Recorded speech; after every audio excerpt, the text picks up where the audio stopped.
व्यासाय भवनाशाय श्रीशाय गुणराशये हृद्याय शुद्धविद्याय मध्वाय च नमो नमः। तपस्वाध्याय शुश्रूषा कृष्णपूजारतं मुनिं विश्वेशमिष्टदं वन्दे परिव्राट् चक्रवर्तिनं। तपस्वाध्याय निरतं तपस्वी वाग्विदाम्बरं नारदं परिपप्रच्छ वाल्मीकिर्मुनिपुङ्गवं स्वस्त्यस्तु सतां हरिः ओम्।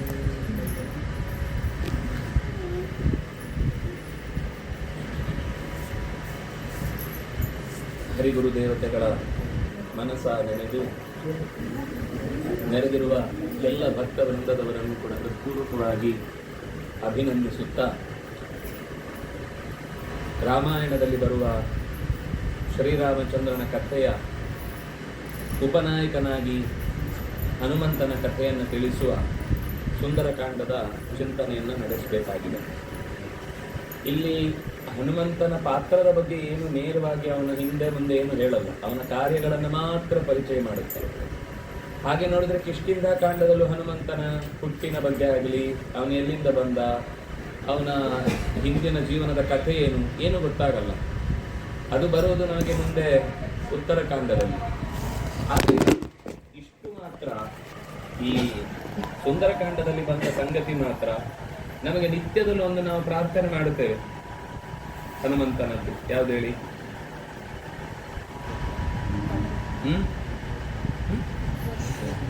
ಅದಲ್ಲ, ನಿತ್ಯ ನಾವು ಎಲ್ಲರೂ ಹೇಳ್ಬೋದಾದದ್ದು ನಮಾಮಿದು ತಮ್ಮಾಯ್ತು. ಇನ್ನೂ ಒಂದಿದೆ, ಅಲ್ಲ ಇನ್ನೂ ಒಂದಿದೆ, ಅದು ಬಿಡಿ, ಅದು ದೊಡ್ಡದಾಯ್ತು. ನಾವು ಬಹಳ ಅದು ಆಯ್ತು. ಅದು ಇನ್ನೂ ಒಂದಿದೆ, ಅಲ್ಲ ಬುದ್ಧಿರ್ಬಲಂ ಯಶೋಧೈರ್ಯಂ ನಿರ್ಭಯತ್ವಂ ಅರೋಗತ ಅಜಾಡ್ಯಂ ವಾಕ್ಪಟುತ್ವಂ ಚ ಹನುಮತ್ ಸ್ಮರಣ ಭವೇತ್. ಈ ಶ್ಲೋಕ ಹೇಳುವಾಗ ನಮ್ಗೆ ಇಡೀ ಸುಂದರಕಾಂಡ ನೆನಪಾಗಬೇಕು. ಅದು ಸುಂದರಕಾಂಡದ್ದೇ ಸಾರ. ಯಾಕೆಂದ್ರೆ ಅಲ್ಲಿ ಬಂದ ಒಂದೊಂದು ಗುಣವೂ ಕೂಡ ನೀವು ಸರಿಯಾಗಿ ಗಮನಿಸಿದ್ರೆ ಸುಂದರಕಾಂಡದ ಅವನ ಅನೇಕ ಕಾರ್ಯಭಾರಗಳ ಹಿಂದೆ ಇರುವ ತಾಕತ್ತದು. ಬುದ್ಧಿ ಬಲ, ಬುದ್ಧಿ ಅಂದ್ರೆ ಬೌದ್ಧಿಕ, ಬಲ ಅಂದ್ರೆ ದೈಹಿಕ, ಯಶಸ್ಸು ಅಂದ್ರೆ ಅವನ ಹೆಸರು ಅಲ್ಲಿ ತನಕ ಮುಟ್ಟಿತು, ಎಲ್ಲಿ ಲಂಕೆ ತನಕ ಮುಟ್ಟಿತು. ಆಮೇಲೆ ಕಪಿಗಳಿಗೆ ಬೆಂಕಿ ನೋಡಿದಾಗ್ಲೆಲ್ಲ, ಯಾರು ಈ ರಾಕ್ಷಸರಿಗೆ ಬೆಂಕಿ ನೋಡಿದಾಗ್ಲೆಲ್ಲ ಹನುಮಂತ ನೆನಪಾಗ್ತಿದ್ದ. ಯಾಕಂದ್ರೆ ಎಲ್ಲ ಬೀದಿಗೆ ಬಂದಿದ್ರು ಕಪ್ಪು ಮೋತಿ ಮಾಡ್ಕೊಂಡು. ಮೊದಲೇ ಕಪ್ಪಿದ್ರು, ಇನ್ನೂ ಕಪ್ಪಾಗೋದು, ಅಲ್ಲೂ ಕಪ್ಪಾಗೋಗಿತ್ತು ಅನ್ಸುತ್ತೆ. ಯಶಸ್ಸು, ಧೈರ್ಯ. ಇನ್ನು ಯಾರು ಹನುಮಂತನ ಧೈರ್ಯ ಯಾರಿಗಿದೆ ಹೇಳಿ? ಎಲ್ಲ ಕಪಿಗಳು ಕೇಳಿದ್ರಂತೆ ವಾಪಸ್ ಬರುವಾಗ, ಅಲ್ಲ ಅಷ್ಟು ದೊಡ್ಡ ರಾಕ್ಷಸರ ನಾಡಿಗೆ ಒಬ್ಬನೇ ಹೋಗಿದ್ದೆಲ್ವ, ಭಯ ಆಗ್ಲಿಲ್ವ? ಯಾಕಂದ್ರೆ ಅವರು ಏನ್ ಸಿಕ್ಕಿದ್ರು ಹೊರದು ಮುಕ್ಕುವವರು. ಅಂಥವರ ಮಧ್ಯದಲ್ಲಿ ಒಬ್ಬನೇ ಹೋಗುವಾಗ ಭಯ ಆಗ್ಲಿಲ್ವಾ ಕೇಳಿದ್ರೆ ಅವನು ಹೇಳ್ತಾನೆ, ಯಾಕೆ ಭಯ ಇರಬೇಕು? ಅಂದ್ರೆ ಅನಾಥ ಪ್ರಜ್ಞೆ ಕಾಡ್ಲಿಲ್ವಾ? ಒಬ್ಬನೇ ಇದೆ. ನಮ್ಗೆ ಕೆಲವೊಂದು ಸರ್ತಿ ಕೆಲವರು ಹೇಳೋದುಂಟು, ಆಗ ಮನೇಲಿ ಯಾರಿಲ್ಲ ರೀ, ಯಾರ ಹತ್ರ ಮಾತಾಡೋದು ಗೊತ್ತಾಗ್ತಿಲ್ಲ, ಮೂಕ ಪ್ರಾಣಿ ಆಗ್ಬಿಟ್ಟಿದ್ದೇನೆ ನಾನು, ಎಲ್ಲ ಕೆಲಸ ನಾನೇ ಮಾಡ್ಬೇಕು, ಒಬ್ರು ನನ್ನ ಹತ್ರ ನೀನ್ ಚೆನ್ನಾಗಿದ್ಯಾ ಅಂತ ಕೇಳಲ್ಲ ನಮ್ಮನ್ನ ಅಂತ ಕೆಲವೊಂದು ಗೋಳುಗಳು ಶುರುವಾಗಿರುತ್ತೆ. ಹನುಮಂತನಿಗೆ ಈ ಪ್ರಶ್ನೆ ಬರಲಿಲ್ವಾ? ಇಡೀ ದಿವಸ ಕೆಲಸ ಮಾಡಬೇಕು, ಅದ್ರ ಒಬ್ರು ಕೂಡ ಅವನು ಅಲ್ಲಿ ತನಕ ಮಾಡಿದ್ದೇನೆ ಹೇಳಿ, ಸೀತೆಯನ್ನು ಹುಡುಕಿದ್ದು. ಸೀತೆ ಸಿಗುವ ತನಕವು ಅವನಿಗೆ ನೇರವಾಗಿ ನಿನ್ನ ಕಷ್ಟ ಸುಖ ಕೇಳಿದವರು ಯಾರು ಇಲ್ಲ. ಆದ್ರೂ ಅವನು ಅನಾಥ ಅಂತ ಅಂದುಕೊಳ್ಳಿಲ್ಲ. ಕೇಳಿದ್ರು, ಹಿಂಗ ಅನಾಥ ಪ್ರಜ್ಞೆ ಕಾಡ್ಲಿಲ್ವ ಅಂದ್ರೆ ಅವನೇನ್ ಹೇಳ್ತಾನೆ ಗೊತ್ತಾ? ಅನಾಥವ ಯಾಕೆ? ಅಕಾರನೇ ನಾಥನಾಗಿ ನನ್ಗೆ ಇರ್ಬೇಕಾದ್ರೆ ನಾನು ಯಾಕೆ ಅನಾಥ ಅಂತಾನೆ? ಆ ಅಂದ್ರೆ ದೇವರ ಹೆಸರದು. ಅಕ್ಷರಾಣಂ ಅಕಾರೋಸ್ಮಿ, ಕೃಷ್ಣ ಗೀತೆಯಲ್ಲಿ ಹೇಳಿದ ಮಾತು. ದೇವರ ಸುಂದರವಾದ ಹೆಸರು ಯಾವುದು ಅಂದ್ರೆ ಆ ಅಂದ್ರೆ ನಾವು ತಿಳಿದ ಯಾವುದೂ ಅಲ್ಲ ಅಂತ. ದೇವರು ಅಂದ್ರೆ ನಾವು ತಿಳಿದ ನೀರು, ಗಾಳಿ, ಬೆಂಕಿ, ಆಕಾಶ, ಏನೇನು ವಸ್ತುಗಳನ್ನು ತಿಳ್ಕೊಂಡಿದ್ದೀವೋ, ನಾವು ಕಾಣುವ ಚಿತ್ರಪಟ ದೇವರ ಅಲ್ಲ, ನಾವು ಕಾಣುವ ದೀಪ ದೇವರ ಅಲ್ಲ, ನಾವು ಕಾಣುವ ಗಾಡಿ ಬರುವಂತ ಫ್ಯಾನ್ ಗಾಡಿ ಅದು ದೇವರಲ್ಲ, ನಾವು ಕಾಣುವ ಯಾವುದೂ ದೇವರಲ್ಲ. ಕಂಡ್ರೆ ಅದು ದೇವರಲ್ಲ. ಯಾವುದು ಕಾಣಬೇಕೋ ಅದು ದೇವರು. ಕಾಣಬೇಕಾದ್ರೆ ನೀವು ಕಂಡ್ರೆ ದೇವರಲ್ಲ ಅಂತೀರಿ, ಕಾಣಬೇಕು ಅಂತಿರ್ತೀರಿ, ಅದು ಹೇಗೆ ಸಾಧ್ಯ? ಇದು ನಾನು ಮೂಕ ಅಂತ ಹೇಳಿದ ಹಾಗೆ. ನಾನು ಮೂಕ ನಾನು ಮೂಕ ನಾನು ಮೂಕ ಅಲ್ರಿ, ನೀವೇ ಮೂಕ ಅಂತ ಹೇಳ್ಕೊಂಡ್ರಿ ಇನ್ಯಾರ್ರಿ ಮೂಕ? ಹಾಗಾಯ್ತು ನಿಮ್ ಪರಿಸ್ಥಿತಿ. ಕಾಣುವುದಿಲ್ಲ ಅಂತೀರಿ, ಕಾಣಬೇಕು ಅಂತೀರಿ. ಅಂದ್ರೆ ಹೊರಗಿನ ಕಣ್ಣಿಗೆ ಕಾಣುವುದನ್ನ ಕಂಡ್ರೆ ಸಾಕಾಗುವುದಿಲ್ಲ ಅಂತ ಹೇಳಿದ್ದು. ನಮಗೆ ಒಳಗೊಂದು ಕಣ್ಣಿದೆ, ಒಟ್ಟು 3 ಕಣ್ಣಿದೆ. ಒಂದು ಹೊರಗಣ್ಣು, ಒಂದು ಕಲ್ಪಿಸಿಕೊಳ್ಳುವ ಕಣ್ಣು ಅಂದ್ರೆ ಮನಸ್ಸಿನದ್ದು, ಅಂದ್ರೆ ಅದಕ್ಕೆ ಒಳಗಣ್ಣು ಅಂತಾರೆ. ಇನ್ನೊಂದು ತಿಳಿಗಣ್ಣು. ತಿಳಿಗಣ್ಣು ಅಂದ್ರೆ ಜೀವದ ಕಣ್ಣು. ಮನಸ್ಸಿನ ಕಣ್ಣು ಬೇರೆ, ಹೊರಗಿನ ಕಣ್ಣು ಬೇರೆ, ಜೀವದ ಕಣ್ಣು ಬೇಕು. ನಾವೊಂದು ಹಾಡಲ್ಲಿ ಪ್ರಾರ್ಥನೆ ಮಾಡ್ತೀವಿ ದುರ್ಗೆ ಹತ್ರ, ತಾಯಿ ಹತ್ರ, ಹೊಸ ಕಣ್ಣು ಎನಗೆ ಹಚ್ಚಲಿದೆ ಜಗದಂಬೆ. ಏನು ಹೊಸ ಕಣ್ಣು ಇಲ್ವಾ? ಹೊಸ ಕಣ್ಣು ಅಂದ್ರೆ ಜೀವದ ಕಣ್ಣು ಮುಚ್ಚಿಬಿಟ್ಟಿದೆ ಈಗ, ಅದು ತೆರಿಬೇಕು. ದೇವರು ವಸುದೇವನ ಕಾಂಬುದಕ್ಕೆ, ಅವನನ್ನು ಕಾಣಬೇಕು ಅಂದ್ರೆ ಈ ಕಣ್ಣು ಬೇಕು ಹೊರತು ಈ ಕಣ್ಣು ಸಾಕಾಗುವುದಿಲ್ಲ. ಅಂತಹ ಕಣ್ಣಿನಿಂದ ನೋಡಿದವನಿಗೆ ದೇವರು ಎಲ್ಲಾ ಕಡೆ ಇದ್ದಾನೆ. ಅವನು ಕಾಣುವುದಿಲ್ಲ, ಆದ್ರೆ ಎಲ್ಲೆಡೆ ಇದ್ದಾನೆ. ಅವನಿಗೆ ಎಲ್ಲಾ ಕಡೆ ಕಾಣಿಸ್ತಿತ್ತು. ಆದ್ರಿಂದಾಗಿ ನಾನು ಅನಾಥ ಅಂತ ಯಾರು ಹೇಳಿದ್ ನಿಮಗೆ? ಅಕಾರನೇ ನಾಥ, ಅಕಾರ ರೂಪಿಯಾದ ಪರಮಾತ್ಮನೇ ನನಗೆ ನಾಥನ ಜೊತೆಗೆ ಇರಬೇಕಾದ್ರೆ ಅವನು ಪ್ರಾರ್ಥನೆ ಮಾಡಿ ಹೊರಟದ್ದೇ ರಾಮಾಯ ಶಾಶ್ವತ ಸುವಿಸ್ತೃತ ಷಡ್ಗುಣಾಯ ಸರ್ವೇಶ್ವರಾಯ ಸುಖಸಾರ ಮಹಾರ್ಣವಾಯ ನತ್ವಾಲಿಲಂಘೈಶ್ವರ ನವಮುತ್ಪಾತ ನಿಷ್ಪೀಡ್ಯ ದಂಗಿರಿ ವರಂ ಪವನಸ್ಯ ಸೂನು. ಪವನನ ಸೂನು ಮಗ. ಸೂನು ಅಂತ ಅನ್ನೋದನ್ನ ಸಣ್ಣ ಅಂತ ಓದಿ ಗೊತ್ತಿದೆ, ಸೂನು ಅಂದ್ರೆ ಮಗ ಅಂತ ಗೊತ್ತಿಲ್ಲ ನನಗೆ. ನನ್ನ ಪ್ರಾಬ್ಲಮ್ ಮೂಲ ಗೊತ್ತಿಲ್ಲ. ಅದರಿಂದ ಡೈವರ್ಟ್ ಆಗಿ ಪ್ರೊಡಕ್ಟಿವ್ ಆಗಿ ಅಥವಾ ಬೈ ಪ್ರಾಡಕ್ಟ್ ಆಗಿ ಬಂದದ್ದು ಎಸ್ ಓ ಎನ್ ಸನ್ ಅಂತ ಓದಿ ಅದನ್ನು ಗೊತ್ತಿದೆ ನಮ್ಗೆ. ಅದು ಸೋನು ಶಬ್ದದಿಂದಲೇ ಬಂದದ್ದು. ರಾಮನಿಗೆ ನಮಸ್ಕಾರ ಮಾಡಿ ಅವನು ಪರ್ವತವನ್ನ ಏರಿ ಹಾರಿ ಸಮುದ್ರವನ್ನು ದಾಟಿದ್ದು. ಹಾಗಾಗಿ ನಾನು ಅನಾಥ ಅಲ್ಲ ಅಂದವನು. ಇನ್ನು ಬುದ್ಧಿ ಬಲಂ ಯಶೋಧೈರ್ಯ ನಿರ್ಭಯತ್ವಂ. ರಾತ್ರಿ ಹೋದದ್ದು ಅವನು. ನಮ್ಮ ರಾತ್ರಿ ಬೀದಿಗೆ ಹೋಗ್ಲಿಕ್ಕೆ ಕರೆಂಟ್ ಇಲ್ಲ ಅಂದ್ರೆ ಬೇಡಪ್ಪ, ಅಲ್ಲಿ ಏನಿರುತ್ತೋ ಏನೋ, ಚೇಳಿರುತ್ತೋ, ಹಾವಿರುತ್ತೋ, ಕೋಳಿ ಇರುತ್ತೋ, ಕಪ್ಪೆ ಇರುತ್ತೋ, ಅಯ್ಯೋ ಜಿರಳೆ ಇದ್ರೆ ಇನ್ನೂ ಭಯ. ಅವನು ರಸ್ಲರ್ ಇರ್ತಾನೆ, ಜಿರಳೆ ಕಂಡ್ರೆ ಓಡೋಗ್ತಿರ್ತಾನೆ. ಈ ಸ್ಥಿತಿ ಬರಬಾರ್ದು.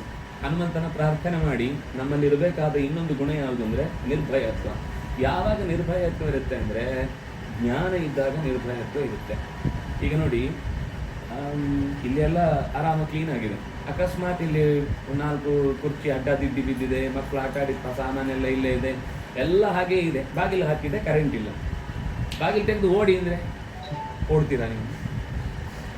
ಎಲ್ಲಿ ಬಿದ್ದು ಕೈಕಾಲು ಮುರ್ಕೊಂಡು ಇರುದೇ 2 ಕಾಲು 2 ಕೈ 1 ಮೂತಿ. ಅದನ್ನು ಜಜ್ಜಿಕೊಂಡು ಯಾರಪ್ಪ ಗುರುತಿಸ್ಲಿಕ್ಕಾಗತ್ತೆ? ಆಮೇಲೆ ಅದಕ್ಕೇನು ಮಾಡಿದ್ವಿ? ಬಂದ ತಕ್ಷಣ ಅದಕ್ಕೆ ಸಾಮಾನ್ಯ ಯಾವಾಗಲೂ ಲೈಟ್ ಎಲ್ಲಿರುತ್ತೆ ಹೇಳಿ? ಬಾಗಿಲಿನ ಹತ್ರನೇ ಇರುತ್ತೆ. ಎಲ್ಲದಕ್ಕೊಂದು ಕಾರಣ ಇದೆ. ಅದೆಲ್ಲ ವಾಸ್ತು. ವಾಸ್ತು ಅಂದ್ರೆ ನಾವೇನೋ ಒಂದು ಶಾಸ್ತ್ರ ಅಂತ ತಲೆಗಿಡಿಸ್ಕೊಂಡಿದ್ದೀವಿ. ವಾಸ್ತು ಅಂದ್ರೆ ಬದುಕ್ಲಿಕ್ಕೆ ಸುಲಭ ಆಗ್ಬೇಕು, ಧರ್ಮ ಬಿಡಬಾರ್ದು. ಅದಕ್ಕೇನು ವ್ಯವಸ್ಥೆ ಮಾಡ್ತೀರೋ ಅದು ವಾಸ್ತು. ವಸ್ತುವನ್ನ ಸರಿಯಾಗಿ ಬಳಸಿಕೊಳ್ಳುವುದಕ್ಕೆ ಮಾಡಿದ ನಿಯಮ ಅದು ವಾಸ್ತು. ಕೆಲವೆಲ್ಲ ಪೇಟೆಗೆ ಆಗುವಾಗ ಬೇರೆ ವಾಸ್ತು ಇರುತ್ತೆ, ಹಳ್ಳಿಯಲ್ಲಿ ಆಗುವಾಗ ಬೇರೆ ವಾಸ್ತು ಇರುತ್ತೆ. ಹಳ್ಳಿಯಲ್ಲಿ ಬೇಕಾದಷ್ಟು ಜಾಗ ಇದೆ, ಹಾಗಾಗಿ ಎಲ್ಲದಕ್ಕೂ ಬೇರೆ ಬೇರೆ ಮಾಡ್ಬೋದು.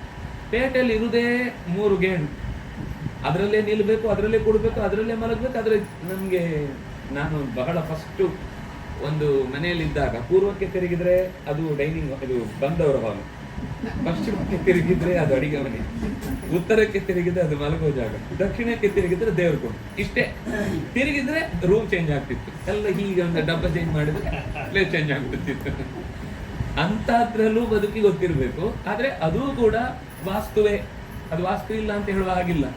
ಹಾಗಾಗಿ ವಾಸ್ತುವನ್ನ ತಿಳ್ಕೊಂಡ್ರೆ ನಮ್ಗೆ ಎಲ್ಲೂ ಕಷ್ಟವೇ ಇಲ್ಲ. ಅಂದ್ರೆ ತಿಳಿವು ಅನ್ನೋದು ಮನುಷ್ಯನಿಗೆ ಭಯವನ್ನು ಓಡಿಸುತ್ತೆ. ಲೈಟ್ ಹಾಕಿದ ತಕ್ಷಣ ವಸ್ತುಗಳಲ್ಲೆಲ್ಲ ಕಾಣುತ್ತೆ ನಿಮಗೆ, ಆಗ ಧೈರ್ಯವಾಗಿ ಹೆಜ್ಜೆ ಇಟ್ಕೊಂಡು ಓಡ್ತೀರಿ. ನಾವು ಕತ್ಲೆ ಆದ ತಕ್ಷಣ ಹೋಗುದಿಲ್ಲ ಅಂತ ಯಾಕೆ ಅನ್ನೋದು? ಕಾಣ್ತಾ ಇಲ್ಲ, ಏನ್ ಮಾಡಬೇಕು, ಗುಂಡಿ ಇದೆಯೋ ಅಥವಾ ಕಲ್ಲಿದೆಯೋ ಅಥವಾ ಇನ್ನೇನಾದ್ರೂ ತೊಂದರೆ ಆಗುವಂಥದ್ದಿದೆಯೋ ಗೊತ್ತಿಲ್ಲ. ಕಂಡ ಮೇಲೆ ಭಯ ಹೋಗುತ್ತೆ. ಹಾಗಾದ್ರೆ ಭಯ ಹೋಗ್ಬೇಕಾದ್ರೆ ಬೆಳಕು ಬರಬೇಕು. ಹೊರಗಿನ ಕಣ್ಣಿಗೆ ಬೆಳಕು ಬಂದ್ರೆ ಸಾಕು, ಒಳಗಿನ ಕಣ್ಣಿಗೆ ಜ್ಞಾನ ಬರಬೇಕು. ಹನುಮಂತನಿಗೆ ಪೂರ್ಣವಾದ ಜ್ಞಾನ ಇತ್ತು, ಆದ್ರಿಂದ ನಿರ್ಭಯತ್ವ ಅನ್ನೋದು ಅವನ ಸೊತ್ತು. ನಿರ್ಭಯತ್ವ. ಇನ್ನೊಂದು ಅರೋಗತ. ಅರೋಗತ ಅಂದ್ರೆ ಗಟ್ಟಿಮುಟ್ಟಾಗಿರೋದು. ಗಟ್ಟಿಮುಟ್ಟಾಗಿರೋದು ಫಸ್ಟ್ ಎಲ್ಲಿ ಇರೋದು ಗೊತ್ತಾ? ಮನಸ್ಸಲ್ಲಿ. ಯಾರನ್ನಾದ್ರೂ ಕೇಳಿ, ಹೇಗಿದ್ರಿ? ಪರವಾಗಿಲ್ಲ, ಚೆನ್ನಾಗಿದ್ದೇನೆ ಅಂತ ಹೇಳೋದೇ ಇಲ್ಲ. ಎಷ್ಟೇ ಚೆನ್ನಾಗಿದ್ರು ಏನೋ ನಡೀತಾ ಇದೆ ಸ್ವಾಮಿ, ಹಿಂಗೆ ಹೋಗ್ತಾ ಇದೆ ಬಂಡಿ, ದೂಡದಲ್ಲೆಲ್ಲ ಹೋಗ್ತಾ ಇದ್ದೀವಿ, ಎಲ್ಲಿ ದುಡ್ತಿದ್ದಾರೆ ಯಾರು ದುಡ್ತಿದ್ದಾರೆ ಗೊತ್ತಾಗ್ತಿಲ್ಲ ಅಷ್ಟೇ. ಯಾಕನ್ಬೇಕು? ದೇವರು ಕೊಟ್ಟದ್ದು ಎಷ್ಟು ಒಳ್ಳೆ ಸೌಕರ್ಯ, ನಮಕ್ಕಿಂತ ಎಷ್ಟು ಕಷ್ಟದಲ್ಲಿದ್ದವರಿದೆ, ನಾವು ಅದಕ್ಕಿಂತ ಎಷ್ಟೋ ಚೆನ್ನಾಗಿದ್ದೇವೆ. ಧೈರ್ಯ ದೇವ್ರ ಹತ್ರ, ದೇವರಿಗೆ ಕಾಂಪ್ಲಿಮೆಂಟ್ ಅದು. ನಾವು ಯಾರಾದ್ರೂ ನಮ್ಮ ಹತ್ರ ಚೆನ್ನಾಗಿದ್ದೀರ ನಾವು ಆರಾಮಾಗಿದ್ದೇನೆ ಅಂತ ಅನ್ನೋದುಂಟಲ್ಲ, ನಾವು ದೇವರಿಗೆ ಕೊಡುವ ಕಾಂಪ್ಲಿಮೆಂಟ್ ಅದು. ಯಾಕಂದ್ರೆ ನಾವು ಚೆನ್ನಾಗಿಟ್ಟಿರೋದು ನಮ್ಮನ್ನ. ಕಣ್ಣೇ ಇಲ್ಲದವ್ರು ಎಷ್ಟು ಜನ ಇದ್ದಾರೆ, ಬಾಯಿ ಇಲ್ಲದವ್ರು ಎಷ್ಟು ಜನ ಇದ್ದಾರೆ, ಕೈಯೇ ಇಲ್ಲದವ್ರು ಎಷ್ಟು ಜನ ಇದ್ದಾರೆ, ಆರೋಗ್ಯ ಅಂದ್ರೆ ಏನಂತ ಗೊತ್ತಿಲ್ಲದವ್ರು ಎಷ್ಟು ಜನ ಇದ್ದಾರೆ. ನಮ್ಗೆ ಅದೆಲ್ಲ ಬಿಟ್ಟು ಇಷ್ಟು ಬಡ್ಕೊಳ್ಳಿಕ್ಕೆ ಟೈಮ್ ಇದೆ, ಇಷ್ಟು ಬಡ್ಕೊಳ್ಳಿಕ್ಕೆ ಜಾಗ ಇದೆ, ಇಷ್ಟು ಬಡ್ಕೊಳ್ಳಿಕ್ಕೆ ಮಾತುಕತೆ ಸೇರ್ಲಿಕ್ಕೆ ಇಷ್ಟೊಂದು ಜಾಗ ಇದೆ. ಈ ತರ ಸಂತೋಷವಾಗಿ ಕೂಡ್ಲಿಕ್ಕೆ ಬೇರೆ ಎಲ್ಲ ಕಡೆಯವ್ರಿಗೆ ಎಲ್ರಿಗೂ ಆಗುತ್ತಾ? ಸೇರ್ಲಿಕ್ಕೆ ಕಷ್ಟ ಇದೆ. ಅದು ಜ್ಞಾನಕ್ಕಾಗಿ ಸೇರುವ ಸತ್ಸಂಗ ಉಂಟಲ್ಲ, ಅದು ದೇವರು ಕೊಡುವ ಭಾಗ್ಯಗಳೆಲ್ಲ ಅತ್ಯಂತ ದೊಡ್ಡದು. ಅದನ್ನೇ ಕೊಟ್ಟಿದ್ದಾನೆ, ನೀನು ಏನು ಕೊಡ್ಬೇಕು ನಮಗೆ? ಅದರಿಂದಾಗಿ ಅರೋಗತ ಅಂತಂದ್ರೆ ಮಾನಸಿಕವಾಗಿ ಎಲ್ಲವೂ ಒಳ್ಳೇದೇ ಆಗುತ್ತೆ, ಆದದ್ದೆಲ್ಲ ಒಳಿತೇ ಆಯಿತು. ಮೊದಲು ಅವ್ರು ಕಲಿಸಿದ್ದೆ ಅದನ್ನ. ದಾಸರು ಚಿಟಿಕೆ ಹಿಡಿದ ಮೇಲೆ ಹೇಳಿದ ಮೊದಲ ಪದ್ಯವೇ ಅದು. ದಂಡಿಗೆ ಬೆತ್ತ ಹಿಡಿಸಿದಳಯ್ಯ, ಆದದ್ದೆಲ್ಲ ಒಳಿತೇ ಆಯಿತು. ನಮ್ಮ ಶ್ರೀಧರನ ಸೇವೆಗೆ ಸಾಧನ ಸಂಪತ್ತಾಯಿತು. ಇಂಥ ಹೆಂಡತಿ ಸಾವಿರವಾಗಲಿ, ಹೆಂಡತಿ ಸಂತತಿ ಸಾವಿರವಾಗಲಿ, ಇಂಥವ್ರು ಬೇಕಾದಷ್ಟು ಜನ ಬರಲಿ. ಕಾಟ, ಹೆಂಡತಿ, ಪ್ರಾಣ, ಹಿಂಡುತಿ ಅಂತ ಆಗಿರ್ಲಿ, ಆದ್ರೆ ಅದು ಭಗವಂತನ ಕಡೆಗೆ ಹಿಂಡಿ ಹಿಪ್ಪೆ ಮಾಡಿ ಹಾಕಿದ್ದಾದ್ರೆ ಅದು ಗುಣನೇ, ಅದು ದೋಷ ಅಲ್ಲ. ಕೇವಲ ನನಗೆ ಬೇಕು, ಇನ್ನೊಂದು ಬೇಕು. ಹೆಂಡತಿ ಅಂದ್ರೆ ಬರೀ ಗಂಡ ಹೆಂಡತಿ ಅಲ್ಲ, ಹೆಂಡತಿ ಅಂದ್ರೆ ನಮ್ಮ ಮನಸ್ಸೇ. ಬುದ್ಧಿಂತು ಪ್ರಮದಾಂ ವಿದ್ಧಿ, ಭಾಗವತ ಹೇಳಿದ ಮಾತು. ಪ್ರತಿಯೊಬ್ಬರಿಗೂ ಅವರ ಮನಸ್ಸೇ ಅವರ ಹೆಂಡತಿ. ಅದನ್ನ ನಾವು ಸರಿಯಾಗಿ ಬಳಸಿಕೊಳ್ಳಿಲ್ಲ ಅಂದ್ರೆ ಅದು ನಮ್ಮನ್ನು ಆಟಾಡಿಸಿ ಎಲ್ಲೋ ಕರ್ಕೊಂಡು ಹೋಗ್ಬಿಡುತ್ತೆ. ಆದ್ರೆ ಅದರ ಶಕ್ತಿಯನ್ನು ಸರಿಯಾಗಿ ನಾವು ಉಪಯೋಗಿಸಿಕೊಂಡ್ರೆ ಅದು ಮುಕ್ತಿಯ ಮಾರ್ಗಕ್ಕೆ ಕರ್ಕೊಂಡು ಹೋಗುತ್ತೆ. ಮನೆಯವ ಮನುಷ್ಯಾಣಂ ಕಾರಣಂ ಬಂಧ ಮೋಕ್ಷಯೋ. ಕೀ ನಿಮ್ಮ ಕೈಯಲ್ಲಿದೆ, ನೀವು ತಿರುಗಿಸುವುದು ಹೇಗೆ ಎನ್ನುವುದು ನಮ್ಮ ಕೈಯಲ್ಲಿದೆ. ಹೀಗೆ ತಿರುಗಿಸಿದ್ರೆ ಓಪನ್ ಆಗುತ್ತೆ, ಹೀಗೆ ತಿರುಗಿಸಿದ್ರೆ ಲಾಕ್ಔಟ್ ಆಗುತ್ತೆ. ನಾವು ಲಾಕ್ ಆಗಬೇಕು, ಅನ್ಲಾಕ್ ಆಗಬೇಕು ಅನ್ನೋದು ನಮ್ಮ ಕೈಯಲ್ಲಿದೆ. ಯಾವ ಕಡೆ ತಿರುಗಿಸ್ಬೇಕು? ಭಗವಂತನ ಕಡೆಗೆ ತಿರುಗಿಸಿದ್ರೆ ಅನ್ಲಾಕ್ ಆಗುತ್ತೆ, ನಾವು ಸಂಸಾರದ ಕಡೆಗೆ ತಿರುಗಿಸಿದ್ರೆ ಲಾಕ್ ಆಗುತ್ತೆ. ನಮ್ಗೇನು ಬೇಕು ಅನ್ನೋದು ನಾವು ಡಿಸೈಡ್ ಮಾಡಬೇಕು. ಅದನ್ನ ಮನಸ್ಸಿನ ಅರೋಗತ. ಆರೋಗ್ಯ ಅಂತಂದ್ರೆ ಯಾವುದು ಅಂದ್ರೆ ಬೆಳಕಿನ ಕಡೆಗೆ ಸಾಗುವುದು ಆರೋಗ್ಯ, ಕತ್ತಲೆ ಕಡೆಗೆ ಸಾಗುವುದು ಗೂಬೆ ಕಾರ್ಯಕ್ರಮ. ಅದು ಬೆಳಕು ಬೇಡ ಅನ್ನುತ್ತೆ. ಅಯ್ಯೋ ಬೆಳಕಿದ್ರೆ ಹಿಂಸೆ ಆಗ್ತಾ ಇರುತ್ತೆ, ಓಡೋಗುತ್ತೆ. ಅಜಾಡ್ಯಂ. ರಾತ್ರಿ ಆಯ್ತು, ಎಲ್ಲಾದ್ರೂ ಸ್ವಲ್ಪ ಮಾಡ್ಕೊಂಡ್ಬಿಡೋಣ, ಬೆಳಿಗ್ಗೆ ನೋಡಿದ್ರೆ ಆಯ್ತು ಅಂತ ಹನುಮಂತ ಅನ್ಕೊಂಡಿದ್ರೆ ಸೀತೆ ಸಿಕ್ತಿಲ್ಲ, ರಾತ್ರಿ ಹುಡುಕಿದಾನೆ. ನಮ್ಗನ್ಸುತ್ತೆ ಯಾಕಪ್ಪ ಇಷ್ಟು ಕಷ್ಟಪಡಬೇಕು, ಬೆಳಿಗ್ಗೆ ಹುಡುಕಿದ್ರೆ ಯಾರಾದ್ರೂ ಬೇಡ ಅಂತಿದ್ರ ಅಂತ ನಮ್ಮ ಪ್ರಶ್ನೆ ಬರುತ್ತೆ. ಈಗ ನೋಡಿ, ಎಲ್ಲೋ ಅಕಸ್ಮಾತು ಒಂದು ಹಳ್ಳಿಯ ವಾತಾವರಣದಲ್ಲಿ ಯಾವುದೋ ನದಿ ಹರಿಯುವ ಜಾಗದಲ್ಲಿ ಇದ್ದಕ್ಕಿದ್ದಾಗೆ ರಾತ್ರಿ ನೆರೆ ಬಂತು ಅಂದ್ರೆ ನಾವು ಆವಾಗಲೇ ರಾತ್ರಿ ಸಾಮಗ್ರಿ ಖಾಲಿ ಮಾಡೋದಿಲ್ವಾ? ಆಪತ್ತು ಬಂದಾಗ ಅಥವಾ ಅವಶ್ಯಕತೆ ಇದ್ದಾಗ ನಾವು ರಾತ್ರಿ ಅಂತ ನೋಡೋಲ್ಲ, ಹಗಲು ನೋಡೋಲ್ಲ, ಇಡೀ ದಿವಸ ಕೆಲಸ ಮಾಡ್ತೇವೆ.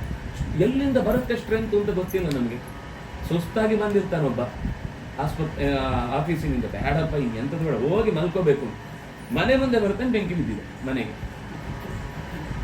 ಎಲ್ಲಿಂದ ಎನರ್ಜಿ ಬಂತು ಗೊತ್ತಿಲ್ಲ. ಸಿಕ್ಕಿದ್ದು ಬಕ್ಕಿದ್ದೆಲ್ಲ ತೆಗೆದು ಮಣ್ಣು, ನೀರು, ಮರಳು ಎಲ್ಲ ಹಾಕಿ ಮನೆಯನ್ನು ಹಾರಿಸುವುದಕ್ಕೆ ರಾತ್ರಿ ಒದ್ದಾಡಿ ಕೊನೆಗೆ ಸಮಾಧಾನ ಪಡ್ಕೊಂಡು ಮರುದಿವಸ ಬೆಳಿಗ್ಗೆ ಫಸ್ಟ್ ಮಾಡುದೇನು, ಹೋದ ತಕ್ಷಣ ಕಬಾಟು ಬಾಗಿಲು ತೆಗೆದು ದುಡ್ಡು ಎಷ್ಟಿದೆ, ಅದು ಡಾಕ್ಯುಮೆಂಟ್ ಎಲ್ಲಿದೆ, ಇನ್ನೊಂದು ಅವ್ರಿಗೆ ಕೊಟ್ಟಿದ್ದೆಲ್ಲಿದೆ, ಇವ್ರು ಹೇಳಿದ್ದೆಲ್ಲಿದೆ, ಉಳಿದಿದ್ದೆಲ್ಲ ಹೋದ್ರೆ ಹೋಗ್ಲಿ, ಆಮೇಲೆ ನೋಡೋಣ.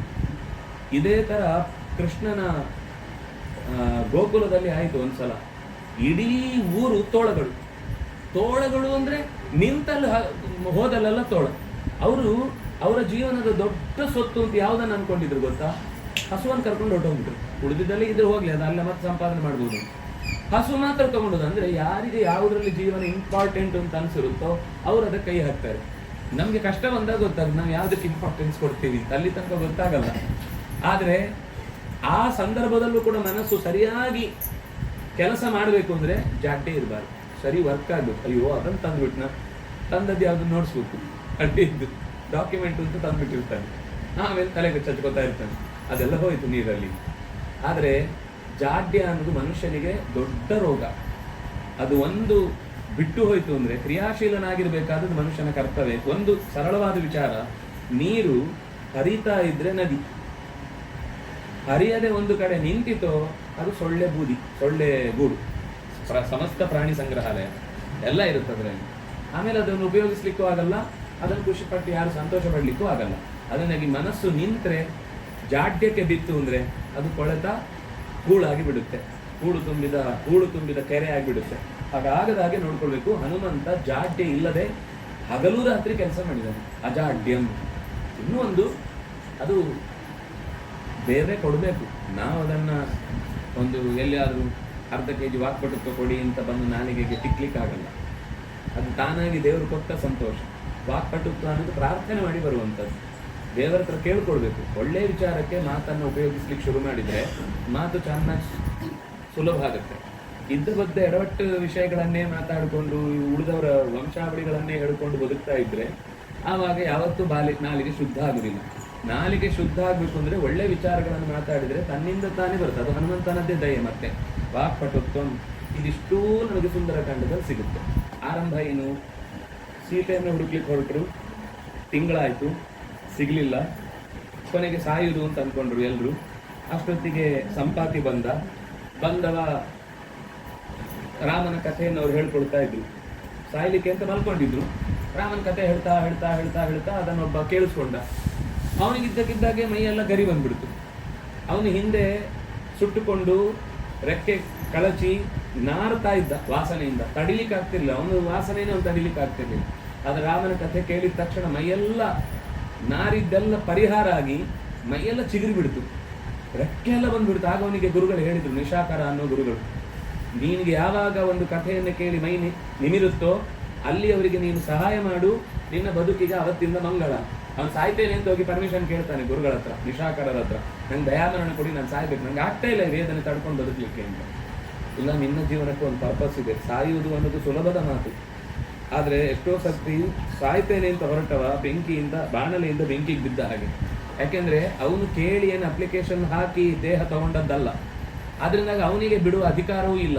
ದೇವರು ಇಟ್ಟಾಗ ಬಂದು ಕೂತ್ಕೊಳ್ಬೇಕು, ಹೊರಡು ಅಂದಾಗ ಹೊರಡಬೇಕು. ಅದಕ್ಕಿಂತ ಮುಂಚೆ ಬಿಡ್ತೇನೆ ಅಂದ್ರೆ ಅದರ ಡೆಪಾಸಿಟ್ ಸಿಗಲ್ಲ. ಅಲ್ಲಿ ಏನೇನು ಅವನದ್ದು ಮತ್ತೊಂದು ಇಟ್ಟಿರ್ತಾನಲ್ಲ, ಅದು ಸಿಗಬೇಕು ಅಂದ್ರೆ ಹೇಳಿ ಹೋಗ್ಬೇಕು. ನೀವು ಹೇಳಿದ್ರೆ ಮನೆ ಖರ್ಚು ಮಾಡಿದ್ರೆ ಆಮೇಲೆ ಬಂದು ಕೊಡಿ ಅಂದ್ರೆ ಕೊಡ್ತಾರೆ, ಕೊಡಲ್ಲ. ದೇವರು ಕೂಡ ಮತ್ತೊಮ್ಮೆ ಒಳ್ಳೆ ಶರೀರನ ಕೊಡಲ್ಲ, ಇನ್ನೊಮ್ಮೆ ಮನೆನೇ ತೋರಿಸಲ್ಲ ದೇವರು, ಯಾವ ಮನೇನೂ ಕೊಡಲ್ಲ. ಆ ರೀತಿ ಎಚ್ಚರದಿಂದ ಭಗವಂತನ ಕಥೆಯನ್ನ ಕೇಳಿದ್ರಿಂದ ಅವನಿಗೆ ಮೈಗೆದರಿಗೆದರಿ ಆಕಾಶಕ್ಕೆ ಹಾರಿ ಸೀತೆ ಲಂಕೆಯಲ್ಲಿ ಇದ್ದಾಳೆ ಅನ್ನೋ ಕನ್ಫರ್ಮೇಶನ್ ಅನ್ನು ಕೊಡ್ತಾನೆ. ಅಲ್ಲಿ ತನಕ ಕವಿಗಳಿಗೆ ಇನ್ಫಾರ್ಮೇಶನ್ ಇತ್ತಷ್ಟೇ, ಇದ್ದಾರಂತೆ. ಆದ್ರೆ ಈಗ ಗೊತ್ತಾಯಿತು ಸೀತೆ ಇದ್ದಾಳೆ. ಖುಷಿ ಆಯಿತು, ಎಲ್ಲ ಕುಡಿದು ಕುಪ್ಪಳಿಸಿದ್ರು. ಆಮೇಲೆ ಯಾವ ಕಡೆ? ಸಮುದ್ರದ ಆ ಕಡೆ. ಎಷ್ಟು ದೂರ? 100 ಯೋಜನೆ. ಇದು ನಮ್ಮ ಹತ್ರ ಆಗೋ ಕೆಲಸ. ಈ ಸಮುದ್ರದಲ್ಲಿ ಈಜ್ಕೊಂಡು ಹೋಗೋಣ ಅಂದ್ರೆ ಒಂದು ಇಷ್ಟು ದೂರ ಹೋಗುವಾಗ ತಿಮಿಂಗಿಲಗಳು ಅಂತ ತಿಂದ್ಬಿಡ್ತಾರೆ. ಆಯ್ತು, 5 ತಿನ್ಬೋದು, 10 ತಿನ್ಬೋದು. ನಾವು ಇದ್ದವ್ರು ಎಲ್ಲರೂ ಹೋಗೋಣ ಅಂದ್ರೆ ಅರ್ಧ ದಾರಿಗೆ ಹೋಗಿ ಎಲ್ಲ ಖಾಲಿ ಆಗುತ್ತೆ. ಯಾವುದನ್ನು ಹುಡಿಸ್ಕೊಳ್ಳಿಕ್ಕೆ ಆಗಲ್ಲ. ಅಲ್ಲಿಗೆ ನಮ್ಮ ಹೆಣ ಹೋಗುತ್ತೆ ಅಷ್ಟೇ. ಏನ್ ಮಾಡುದು? ಈಜು ಹೋಗ್ಲಿಕ್ಕೆ ಸಾಧ್ಯ ಇಲ್ಲ. ಕೊನೆಗೆ ಹಾರುದು ಅಂತ ಆಯ್ತು. ಕಪಿಗಳ ನಾವು ಹಾರೋಣ. ಮತ್ತು ಒಬ್ಬೊಬ್ರು ಅವ್ರವ್ರ ತಾಕತ್ತು ಹೇಳಿದ್ರು. ನಾನು 10 ಯೋಜನ, 20, 30, 50, 60, 70, 80, 90. ಜಾಂಬು ಅಂತ ಹೇಳಿದ್ರೆ ನಾನು 96 ಹಾರ್ತಿದ್ದೆ. ಈಗ ಒಂಚೂರು ಮಂಡಿಗೆ ಏಟಾಗಿ ಸ್ವಲ್ಪ ನೋವು ಅಂದ್ಬಿಟ್ಟಿದೆ, ಹಳಬ ಒಂದು ಸ್ವಲ್ಪ ಮಂಡಿ ನೋವು. ಆದ್ರಿಂದಾಗಿ ನನಗೆ 96 ಯೋಜನೆ ಹಾರಲ್ಲ, 90 ಯೋಜನೆ ಹಾರಬಲ್ಲೆ. ಆದ್ರೆ ಆ 90 ಯೋಜನದ ಮಧ್ಯದ ಸಮುದ್ರದಲ್ಲೂ ಕಾಯ್ತಾ ಇರ್ತವೆ ದೊಡ್ಡ ದೊಡ್ಡ ಬಾಯಿ. ಹೋಗಿ ಉಪಯೋಗ ಇಲ್ಲ ಆಗುತ್ತೆ. ಏನ್ ಮಾಡುದು ಗೊತ್ತಾಗ್ತಿಲ್ಲ. ಇಷ್ಟು ಮಾತಾಡಿದ್ರು ಒಬ್ಬ ಮಾತಾಡ್ತಿಲ್ಲ. ಅವನ ಪಾಡಿಗೆಲ್ಲ ದೂರದಲ್ಲಿ ಕೂತ್ಕೊಂಡು ರಾಮ ರಾಮ ರಾಮ ರಾಮ ಅಂತ ಜಪ ಮಾಡ್ತಾ ಕೂತಿದ್ದಾನೆ. ಹನುಮಂತ ಸುಮ್ಮನಿದ್ದ. ಜಾಂಬು ಅಂತ ಬಂದು ಕೇಳ್ತಾನೆ, ನೀನ್ ಯಾಕೆ ಮಾತಾಡ್ತಿಲ್ಲ? ಇಲ್ಲ, ನನ್ನ ಅವಶ್ಯಕತೆ ಬಂದಾಗ ಮಾತ್ರ ಮಾತಾಡ್ಬೇಕು, ನಾನು ಇಲ್ಲದೆ ಇದ್ದಲ್ಲೆಲ್ಲ ಮಾತಾಡಬಾರ್ದ, ನನ್ನ ಪಾಲಿಸಿ. ಅಲ್ಲ, ಈಗ ಒಂದು ಸಮಸ್ಯೆ ಬಂದಿದೆ. ಏನು? ಹನುಮಂತನ ಇದು ರಾಮನ ಮಡದಿಯಾದ ಸೀತೆಯನ್ನು ಹುಡುಕುವುದಕ್ಕೆ ನಮಗೆ ಬೇರೆ ಯಾರಿಂದನೂ ಸಾಧ್ಯ ಆಗ್ತಾ ಇಲ್ಲ. ನೀನೇ ಹರಬೇಕು. ರಾಮನ ಕೆಲಸ ನಿಲ್ಲುವುದಕ್ಕೆ ನಾನು ಬಿಡಲ್ಲ. ರಾಮನ ಕೆಲಸ ಆಗ್ಬೇಕು ಅಂದ್ರೆ ನಾನು ಈಗ ರೆಡಿ, ಹೊರಡ್ತೇನೆ. 100 ಯೋಜನೆ ಅಲ್ಲ, 150 ಯೋಜನೆ ಇದ್ರು ಹೋಗ್ತೇನೆ ನಾನು ಅಂತ ಹೇಳಿ ಸೀದಾ ಆ ಮಹೇಂದ್ರ ಪರ್ವತವನ್ನು ಹತ್ತಿ ರಾಮನನ್ನ ನನಿಸಿ ಹೊರಟ. ಅಲ್ಲ, ಮೊದಲೇ ಹೇಳಿದ್ರೆ ಈ ಇಷ್ಟು ಚರ್ಚೆ ತಪ್ಪಿತ್ತಲ್ಲ. ಯಾಕೆ ಇಷ್ಟು ಚರ್ಚೆ ಮಾಡೋದಕ್ಕೆ ಬಿಟ್ಟ ಹನುಮಂತ ಅಂದ್ರೆ, ಕೆಲವೊಂದ್ಸರ್ತಿ ಕೆಲವರು ಇರ್ತಾರೆ, ಎಲ್ಲ ಕೆಲಸ ಮುಗಿದ್ಮೇಲೆ ಅವನೇನ್ ಮಹಾ, ನಾನು ಮಾಡ್ತಿದ್ದೆ. ಅವನು ಮೊದಲು ಹೋದ, ಅವನಿಗಾಯ್ತು. ನಾನು ಹೋಗಿದ್ರೆ ನಾನು ಮಾಡ್ತಿದ್ದೆ. ಅವನೇನೋ ನಾನೇ ಮಾಡಿದ್ದು ಅಂತ ಪೋಸ್ಟ್ ತಗೊಳ್ತಾ ಇದ್ದಾನೆ. ಇರ್ಲಿ ಬಿಡಿ, ನಮ್ಮ ಹತ್ರ ಆಗದೇ ಇರೋ ಕೆಲಸ ಏನಲ್ಲ ಅಂತ ಆಮೇಲೆ ಕೆಲವರು ಬಿಲ್ಡಪ್ ಕೊಡೋರು ಇರ್ತಾರೆ.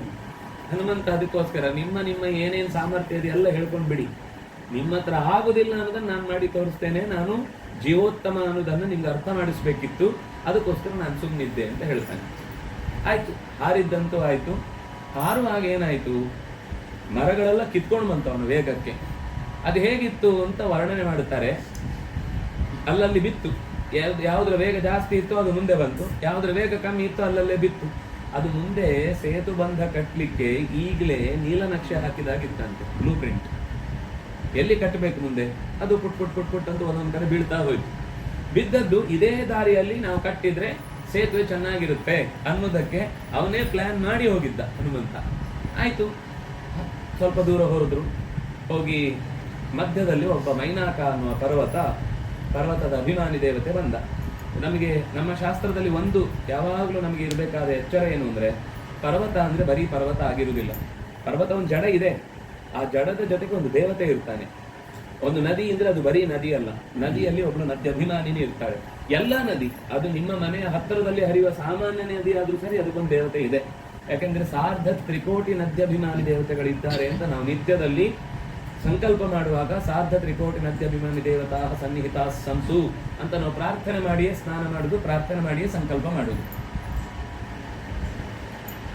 ಅವನು ಇದ್ದಕ್ಕಿದ್ದ ಹಾಗೆ ಅಡ್ಡ ಒಂದು, ದಯವಿಟ್ಟು ಆಶ್ರಯ ತಗೊಂಡು ಹೋಗು, ನಿನ್ಗೆ ಉಪಕಾರ ಮಾಡಬೇಕು ನಾನು. ಯಾಕೆಂದ್ರೆ ನೀನು ಹಿಂದೆ ನಿಮ್ಮ ತಂದೆಯ ಮೂಲಕ ನಾನು ಉಪಕಾರ ಪಡೆದಿದ್ದೆ. ಯಾವತ್ತೂ ಕೂಡ ಈ ದೇಶದ ಸಂಸ್ಕಾರ ಏನು ಅಂದ್ರೆ, ಕೃತೇಚ ಪ್ರತಿಕರ್ತವ್ಯಂ ಯೇಷಧರ್ಮ ಸನಾತನ. ಯಾರು ನಮ್ಗೆ ಉಪಕಾರ ಮಾಡಿದಾರೋ ಅವರಿಗೆ ನಾವು ಪ್ರತ್ಯುಪಕಾರ ಮಾಡಬೇಕಾದ ನಮ್ಮ ಕರ್ತವ್ಯ.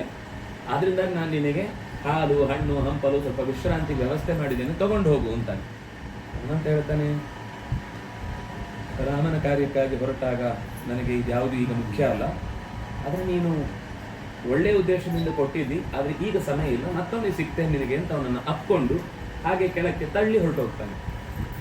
ಸರಿ, ಮುಂದಕ್ಕೆ ಹೋದ್ರೆ ಸ್ವಲ್ಪ ಹೊತ್ತಾಗುವಾಗ ಮತ್ತೊಬ್ಳು ಬರ್ತಾಳೆ, ದೊಡ್ಡ ಬಾಯಿ ತೆಕ್ಕೊಂಡು ಅಂತ ತೆಕ್ಕೊಂಡು ಏನು ಅಂತ ಹೇಳ್ತಾನೆ, ನಾನು ಬಾಯೊಳಗೆ ಹೋಗು ಅಂತ ಹೇಳ್ತಿರ್ತಾಳು.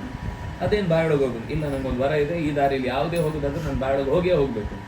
ಹನುಮಂತ ಹೇಳ್ತಾನೆ, ಈಗ ಟೈಮ್ ಇಲ್ಲ ನಿನ್ನ ಹತ್ರ ಆಟ ಆಡ್ಲಿಕ್ಕೆ, ನನಗೆ ತುಂಬಾ ಕೆಲಸ ಇದೆ, ನಿಂದು ಏನೇ ಇದ್ರು ಆಮೇಲೆ ಹೇಳು. ಇಲ್ಲ ನಮಗೆ ದೇವತೆಗಳು ವರ ಕೊಟ್ಟಿದ್ದಾರೆ, ಇಲ್ಲಿಂದ ಯಾವ್ದಾದ್ರು ಆಚೆ ಪಾಸ್ ಆಗ್ಬೇಕಂದ್ರೆ ನನ್ನ ಬಾಯೊಳಗೆ ಹೋಗೇ ಹೋಗ್ಬೇಕು. ಇಲ್ಲಪ್ಪ, ನನ್ನ ಶರೀರ ನಿನ್ನ ಬಾಯೊಳಗೆ ಹೋಗಲ್ಲ ಅಂತಾನೆ. ಯಾಕಾಗಲ್ಲ ಅಂತ ಅವಳು ಬಾಯಿ ತೆಗಿತಾಳೆ. ಇವನು ಸ್ವಲ್ಪ ಇನ್ನೂ ಗಾತ್ರ ದೊಡ್ಡದು ಮಾಡ್ತಾನೆ. ಅವಳು ಇನ್ನೂ ತೆಗಿತಾಳೆ, 50 ಯೋಜನ 60 ಯೋಜನ 80 100 ಯೋಜನದಷ್ಟು ಬಾಯಿ ತೆಗಿತಾಳೆ. ಬಾಯಿ ಬೊಂಬಾಯಿ, ಕಣ್ಣು ಮೂಗು ಬಾಯಿ ಬೇರೆ ಯಾವುದು ಕಾಣಿದ್ರು, ಬಾಯಿ ಮಾತ್ರ ಕಾಣಿಸ್ತಿತ್ತು. ಹನುಮಂತ ತಕ್ಷಣವೇ ಸಣ್ಣ ಸೊಳ್ಳೆಯ ರೂಪದ ಹಾಗೆ ತಕ್ಷಣ ಬಾಯೊಳಗೆ ನುಗ್ಗಿ ಅವಳ ಕಿರುನಾಲಿಗೆ ಒಂದ್ಸರ್ತಿ ಜೋರಾಗಿ ಹೇಳುದವಳಿಗೆ ಗೊತ್ತಾಗ್ಬೇಕಲ್ಲ ನಾನು ಒಳಗೆ ಹೋಗಿದ್ದೇನೆ ಅನ್ನೋದು, ಹೊರಗೆ ಹಾರದ. ಅವಳು ಬಾಯಿ ಮುಚ್ಚದೊಳಗೆ ಹನುಮಂತ ಹೊರಗಿದ್ದಾನೆ. ಸಮಸ್ಯೆ ತೀರ್ತಾ, ಬಾಯೊಳಗೆ ಹೋಗಿ ಬಾ ಅಂತ ಹೇಳಿದೆ. ಬಾಯೊಳಗೆ ಹೋಗ್ಲಿಕ್ಕೆ ಹೇಳಿದ್ದಾನ, ನಾನು ಹೋಗಿ ಬಂದಾಯ್ತು, ಆದ್ರಿಂದ ಇನ್ನು ನನ್ನ ಹತ್ರ ಕಿರಿಕಿರಿ ಮಾಡಬಾರ್ದು, ನಾನು ಹೊರಡ್ಬೇಕು. ಅವಳು ಖುಷಿ ಪಡ್ತಾಳೆ, ಸಂತೋಷ ಆಯ್ತು, ನಿನ್ನ ಸಾಮರ್ಥ್ಯ ನೋಡಿ ಖುಷಿ ಆಯ್ತು. ನಿನ್ನ ಪ್ರಯಾಣದ ಮಧ್ಯದಲ್ಲಿ ಬ್ರೇಕ್ ಹಾಕಿದ್ರು ನೀನು ಬ್ರೇಕ್ ಫೇಲ್ ಆಗಿದೆ, ಕೊರ್ರು ಅಂತ ಅಡ್ಡ ಬಿದ್ದು ಮಲಗುದಿಲ್ಲ ಅಂತ ಅನ್ನೋದನ್ನ ದೇವತೆಗಳು ಟೆಸ್ಟ್ ಮಾಡಬೇಕು ಅಂತಿದ್ರು. ನೀನು ಆ ಟೆಸ್ಟಲ್ಲಿ ಪಾಸ್ ಆಗಿದ್ದಿ, ನಿನಗೆ ಸೀತೆಯನ್ನು ಹುಡುಕುವ ವಿಷಯದಲ್ಲಿ ಪೂರ್ತಿ ಯಶಸ್ಸು ಸಿಗಲಿ ಅಂತ ಆಶೀರ್ವಾದ ಮಾಡಿ ಕಳಿಸ್ತಾಳೆ. ಅಲ್ಲಿಂದ ಮುಂದೆ ಹೋಗುವಾಗ ಇದ್ದಕ್ಕಿದ್ದಾಗ ಅವನನ್ನು ಯಾರೋ ಜರ್ಕ್ ಹಾಕಿ ಎಳಿತಾ ಇದ್ದಾಗ ಅನ್ನಿಸ್ತಾ ಇದೆ, ಏನು ಮಾಡಿದ್ರು ಮುಂದೆ ಹೋಗ್ಲಿಕ್ಕೆ ಆಗ್ತಿಲ್ಲ. ಕೊನೆಗೆ ಏನು ಅಂತ ನೋಡಿದ್ರೆ ಕೆಳಭಾಗದಲ್ಲಿ ತನ್ನ ನೆರಳನ್ನ ಹಿಡಿದು ಒಬ್ಬಳು ರಕ್ಕಸಿ ಬಾಯಿ ತೆಗೆದು ನುಂಗ್ತಾ ಇದ್ದಾಳೆ. ಹನುಮಂತ ಹೇಳ್ದ, ನಿನ್ನ ಹತ್ರ ಕೈ ಮಾತಾಡ್ಲಿಕ್ಕೆ ನನ್ನ ಹತ್ರ ಪುರ್ಸೋತಿಲ್ಲ, ತುಂಬಾ ಕೆಲಸ ಇದೆ, ಈಗ ಬೇಡ, ನಿನಗೇನು ಹೊಟ್ಟೆ ತುಂಬಬೇಕು, ನಾನು ಬೇಕು, ನಾನು ನಿನಗೆ ತುಂಬಿಸ್ಲಿಕ್ಕೆ ಬೇರೆ ವ್ಯವಸ್ಥೆ ಮಾಡ್ತೇನೆ. ಬಂದ ಮೇಲೆ ನಿನಗೆ ನಾನು ನನ್ನ ಕೆಲಸ ಮೇಲೆ ನನಗೆ ಯಾವ ಆಸೆಯೂ ಇಲ್ಲ, ನನ್ನ ಶರೀರ ಉಳಿಸ್ಕೊಂಡು ನಾನೇನು ದೊಡ್ಡ ಸಾಧನೆ ಮಾಡಿದೆ. ಈ ಕೆಲಸಕ್ಕೆ ರಾಮ ನನ್ನನ್ನು ಗುರುತು ಮಾಡಿದ್ದಾನೆ. ನನ್ನ ಕೈಗೆ ಅವನ ಕೈಯಲ್ಲಿ ಮುಷ್ಟಿ ಇತ್ತು, ಅದನ್ನು ಉಂಗುರ ಇತ್ತು, ಅದನ್ನು ಒಂದು ಸರ್ತಿಯೂ ಮಧ್ಯದಲ್ಲಿ ಬಿಟ್ಟಿಲ್ಲ. ನಾವಾದ್ರೆ ಒಂದ್ಸತಿ ಈ ಕೈಗೆ ಆ ಕೈಗೆ ಮೊದಲು ಬಾಳೆಹಣ್ಣು ತಿಂದು ಆಮೇಲೆ ಮತ್ತೆ ತೆಗೆದು ಈ ಕೈಯಲ್ಲಿ ತೆಗೆದು ಆಮೇಲೆ ಈ ಕೈಯಲ್ಲಿ ಇಟ್ಕೊಂಡು ಏನೋ ಮಾಡಿ ಎಲ್ಲ ಒಂದು 100 ಸರ್ತಿ ಬದಲಾಯಿಸ್ತಿದ್ವಿ. ಅವನ ಕೈಯಲ್ಲಿ, ಅದಕ್ಕೆ ಕಪಿಮುಷ್ಟಿ ಅಂತ ಕರೀತಾರೆ, ಗೊತ್ತಾ? ಅದನ್ನು ಬಿಡಿಸ್ಲಿಕ್ಕೆ ಸಾಧ್ಯ ಇಲ್ಲ ಅಂತ. ನಾವು ಇಂಥ ಎಷ್ಟೋ ಇಡಿಯಂಗಳನ್ನ ರಾಮಾಯಣದಿಂದ ಬಳಸ್ತೇವೆ, ಆದ್ರೆ ಅದು ರಾಮಾಯಣದ್ದು ಅಂತ ಗೊತ್ತಿಲ್ಲ ಅಷ್ಟೇ. ಅವನದು ಕಪಿಮುಷ್ಟಿ ಅವನ ಕೈ ಕೆಳಗೆ ಸಿಕ್ಕಾಕೊಂಡ್ರೆ ಮತ್ತೆ ಬಿಡಿಸ್ಕೊಳ್ಲಿಕ್ಕೆ ಆಗಲ್ಲ ಅಂತ ಹೇಳ್ತೀವಿ. ಹಾಗೆ ಹನುಮಂತನ ಕೈಯಲ್ಲಿ ಉಂಗುರ ಇತ್ತು, ಅವನು ತಪ್ಪಿಸಿಕೊಳ್ಳಿಕ್ಕೆ ಪ್ರಯತ್ನ ಮಾಡಿದ, ಆದ್ರೆ ಅವಳು ತನ್ನ ವರಬಲ ಇತ್ತು, ಅವರಿಗೆ ಚತುರ್ಮುಖನ ವರ ಇತ್ತು. ಏನೇ ಅವಳಿಗೊಂದು ಏನದು ಛಾಯಾಗ್ರಹ ಅಂತ ಹೆಸರು. ಅಂದ್ರೆ ಬಹುಶಃ ಛಾಯಾಗ್ರಹ ಅಂದ್ರೆ ಛಾಯಾಗ್ರಾಹಕರು, ಯಾರು ಸಂಸಾರವನ್ನು ಹಾಳು ಮಾಡಿದೆ ಅವರು. ಒಂದೊಂದ್ಸಲ ಮದುವೆಯಲ್ಲೇ ಕಾಟ ಕೊಡ್ತಿರ್ತಾರೆ, ಒಂದ್ಸಲ ಕಟ್ಟಿದ್ರು ಬಿಚ್ಚಿ ಮತ್ತೆ ಕಟ್ಟಿ, ಯಾಕೆ ಫೋಟೋ ತೆಗಿಲಿಲ್ಲ.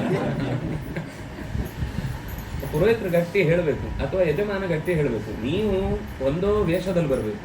ನೀವು ಸೂಟು ಬೂಟು ಕೋಟು ನೋಟು ಎಲ್ಲ ಉಟ್ಕೊಂಡು ಬಂದರೆ ಉಪಯೋಗ ಇಲ್ಲ. ಎರಡನೇದು ನಾವು ಮಾಡುವಾಗ ಅದನ್ನು ಮಾಡಿಸ್ಕೋಬೇಕು. ನೀವು ತೆಗಿದ್ ಬೇಡ ಅಂತ ಹೇಳಿದ್ರೆ, ಯಾಕಂದ್ರೆ ಅದೊಂದು ಒಳ್ಳೆ ನೆನಪು ಅಂತ ಇಟ್ಕೊಳ್ಳಿ, ಬೈಕೊಳ್ಳಿಕ್ಕೆ ಆದ್ರೂ ಬೇಕಾಗುತ್ತೆ ಆಮೇಲೆ. ಆದ್ರೆ ಕಟ್ಟಿ ಇದನ್ನ ಮತ್ತೆ ನೋಡಿದ್ದೇನೆ ನಾನು, ನನಗೆ ತಲೆ ಕೆಟ್ಟ ಹೋಗ್ಬಿಟ್ಟಿತ್ತು. ಅವನ ಕಟ್ಟುವಾಗ ಆಚೆ ಎಲ್ಲೂ ಬೇರೆ ಬರ್ಲಿಕ್ಕೆ ಬಿಡ್ಲಿಲ್ಲ, ಅವನನ್ನೆಲ್ಲ ತಳ್ಳಿಬಿಟ್ಟಿದ್ದಾರೆ ಕೆಳಗಡೆ. ಅದಕ್ಕೆ ಅವನು ಮತ್ತೆ ಇನ್ನೊಂದ್ಸಲ ದಯವಿಟ್ಟು ಕಟ್ಟಿ, ನಾನು ವಿಡಿಯೋ ಮಾಡದಿದ್ರೆ ಯಜಮಾನರು ನನ್ನನ್ನು ನಾಳೆ ಸಂಬಳ ಕೊಡಲ್ಲ, ದಯವಿಟ್ಟು ಮಾಡಿಸಿ ಪ್ಲೀಸ್ ಪ್ಲೀಸ್ ಪ್ಲೀಸ್ ಅಂತ ಹೇಳಿ ಮತ್ತೆ ಬಿಚ್ಚಿಸಿ ಮಾಡಿಸಿದ. ಮಾಡೋರು ಎಂತವ್ರು, ಮಾಡಿಸೋನು ಎಂತವನು, ಮಾಡ್ಕೊಳ್ಳೋ ಅನ್ಸತೇ ಇದು. ಆಮೇಲೆ ಹೇಳುದು ಬದುಕು ನಿಲ್ತಾ ಇಲ್ಲ, ಸಂಸಾರ ನಿಲ್ಲಲ್ಲ, ಡಿವೋರ್ಸು ಡಿವೋರ್ಸು ಡಿವೋರ್ಸ್. ಮೊದಲು ಮದುವೆ ಅಂದ್ರೆ ಏನು ಅಂತ ತಿಳ್ಕೊಂಡು ಮಾಡುವ ಅಭ್ಯಾಸ ನಮ್ಮಲ್ಲಿ ಶುರುವಾಗಬೇಕು. ಮದುವೆ ಮಾಡಿಸೋರಿಗೂ ಮದುವೆ ಮಾಡಿಕೊಳ್ಳೋರಿಗೂ, ಗಂಡು ಹೆಣ್ಣು ಇಬ್ಬರಿಗೂ ಮೊದಲು ವಿವಾಹ ಅಂದ್ರೆ ಏನು ಅಂತ ಒಂದು ಕ್ಲಾಸ್ ಮಾಡಬೇಕು. ಅದು ಮಾಡಿ ನೀವು ಆ ವಿವಾಹದ ಸಂಸ್ಕಾರದಲ್ಲಿ ಸೇರಿಸಿದ್ರೆ ಅವರ ಜೀವನ ಯಾವತ್ತೂ ಹಾಳಾಗಲ್ಲ.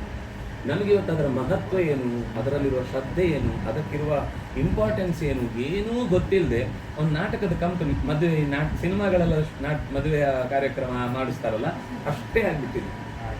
ಅವನು ಹಾರು ಅಂತಾನೆ ಇವನು ಹಾರ್ತಾನೆ, ಇವ್ರು ಹಾರಬೇಡ ಅಂದ್ರೆ ಇವ್ರು ಹಾರಲ್ಲ. ಅಲ್ಲಿ ಕೊನೆಗೆ ಫಸ್ಟ್ ಸುಳ್ಳು ಸ್ಟೇಜಲ್ಲಿ ಹೀಗೆ ತೋರಿಸಿ, ಅಲ್ಲಿ ನೋಡಿ ಅರುಂಧತಿ ನಕ್ಷತ್ರ ಸೋಡಿಯಂ ಲೈಟ್ ತೋರಿಸ್ತಿರ್ತಾನೆ, ನನ್ನ ಜೀವನ ಇಡೀ ಸುಳ್ಳು ಹೇಳ್ತಾ ಇರ್ತೇನೆ, ಹಿಂಗೆ ನಂಬ್ತಾ ಇರು ಅಂತ ಅವಳನ್ನು ಮೊದಲನೇ ದಿವಸದಿಂದ ಮೂರ್ಖರನ್ನಾಗಿಸಿ ಕರ್ಕೊಂಡು ಹೋಗೋ ಕಾರ್ಯಕ್ರಮ. ಅದರಲ್ಲಿರುವ ಮಂತ್ರಗಳೆಲ್ಲ ಅದ್ಭುತ ಮಂತ್ರಗಳು. ಮತ್ತೆ ಸಂಸ್ಕಾರ, ನಮ್ಮ ದೇಹಕ್ಕೆ ಮನಸ್ಸಿಗೆ ಕೊಡುವ ಸಂಸ್ಕಾರ. ಮುಂದೆ ನಾನೊಂದು 60-70 ವರ್ಷ ಕಾಲ ನಡೆಸುವ ಅಷ್ಟು ದೀರ್ಘಾವಧಿಯ ಬದುಕಿಗೆ ಬೇಕಿರುವ ತಳಪಾಯ ಅದು ಮದುವೆ ಅಂದರೆ. ಅದರ ಅಡಿಗೆ ಅಷ್ಟು ಭಾರ ಇದೆ, ಬಲ ಇದೆ.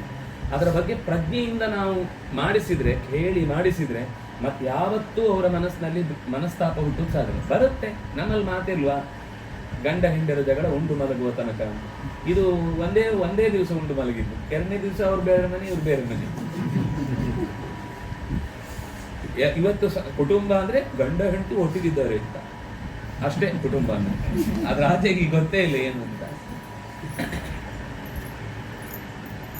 ಛಾಯಾಗ್ರಹ ನೋಡಿ, ಎಲ್ಲಿಂದ ಎಲ್ಲಿ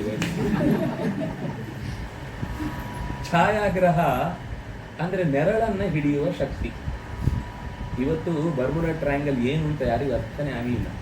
ಇಂಥದ್ದು ಬೇಕಾದಷ್ಟಿದೆ ಪ್ರಪಂಚದಲ್ಲಿ, ಮಿರಾಕಲ್ಸ್ ಅಂತ ಅನಿಸುವಂಥದ್ದು ಅಥವಾ ಅರ್ಥ ಆಗದಿರುವ ಕ್ವಶ್ಚನ್ ಮಾರ್ಕ್ಗಳು. ಅವಳು ಸೆಳಿತಾ ಇದ್ಲು ಕೆಳಗೆ, ಹನುಮಂತನನ್ನು ಎಳೆದ್ಲು. ಎಳೆದಾಗ ಚತುರ್ಮುಖನ ವರಬಲ ಅದರಿಂದಾಗಿ ನೀರ್ಲಿಲ್ಲ, ಬೇಡ ಅದನ್ನ ಸಮಾನನೀಯ ಏವಮೇ ತಥೋತ್ರ ಮಾನಯಾಮ್ಯಹಂ, ನಾನು ಅವನನ್ನು ಗೌರವಿಸಬೇಕು ಅಂತ ಒಪ್ಕೊಂಡ. ಆದ್ರೆ ಹೇಳ್ದ, ನಾನು ನಿನ್ನ ಬಾಯಿಯೊಳಗೆ ಹೋಗ್ಲಿಕ್ಕೆ ಈಗ ನನ್ನ ಹತ್ರ ಸಮಯ ಇಲ್ಲ, ನಾನು ಬರುವವನಲ್ಲ.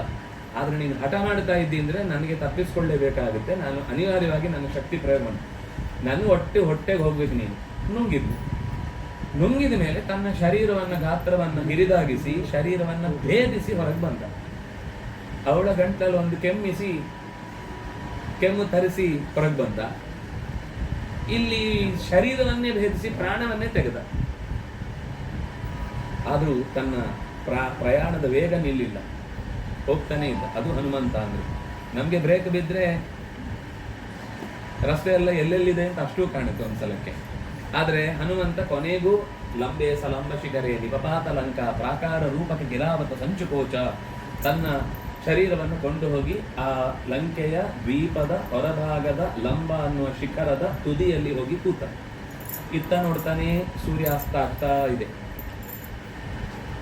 ಸ್ವಲ್ಪ ಹೊತ್ತು ಕಾದ, ಈಗಲೇ ಹೋಗುದು ಬೇಡ. ಭೂತ್ವಾ ಬಿಲಾಳ ಸಮಿತಃ, ಬಿಲಾಳ ಅಂದ್ರೆ ಬೆಕ್ಕು, ಬಿಳಾಲ ಅಂತಾರೆ. ಬೆಕ್ಕಿನ ಗಾತ್ರದ ಒಂದು ಸಣ್ಣ ಪುಟ್ಟ ಕೋತಿಯಾದ, ತನ್ನ ದೊಡ್ಡ ಶರೀರವನ್ನ ಕಿರಿದಾಗಿಸಿದ. ಕಥೆಗಳಿಗೆ ಕಾಮ ಶರೀರ, ಬೇಕಾದ ಶರೀರವನ್ನು ಪಡೆಯುವ ಸಾಮರ್ಥ್ಯ ಇತ್ತು. ಇವತ್ತಿಗೂ ನೀವು ಮೈಸೂರಿಗೆ ಹೋದ್ರೆ ಅಲ್ಲಿಯ ಝೂ ಅಲ್ಲಿ ಒಂದು ಪಾಕೆಟ್ ಮಂಕಿ ಅಂತ ಸಿಗುತ್ತೆ. ನೀವು ನೋಡಿದ್ರೆ ಗೊತ್ತಿರುತ್ತೆ, ಇಷ್ಟೇ ಇರುತ್ತೆ. ನೀವು ಅದನ್ನ ಜೋಬಲ್ಲಿ ಹಾಕೊಂಡು ಹೋಗ್ಬೋದು. ಪೂರ್ತಿ ಕೋತಿನೇ, ಇಷ್ಟೇ ಚಿಕ್ಕದು.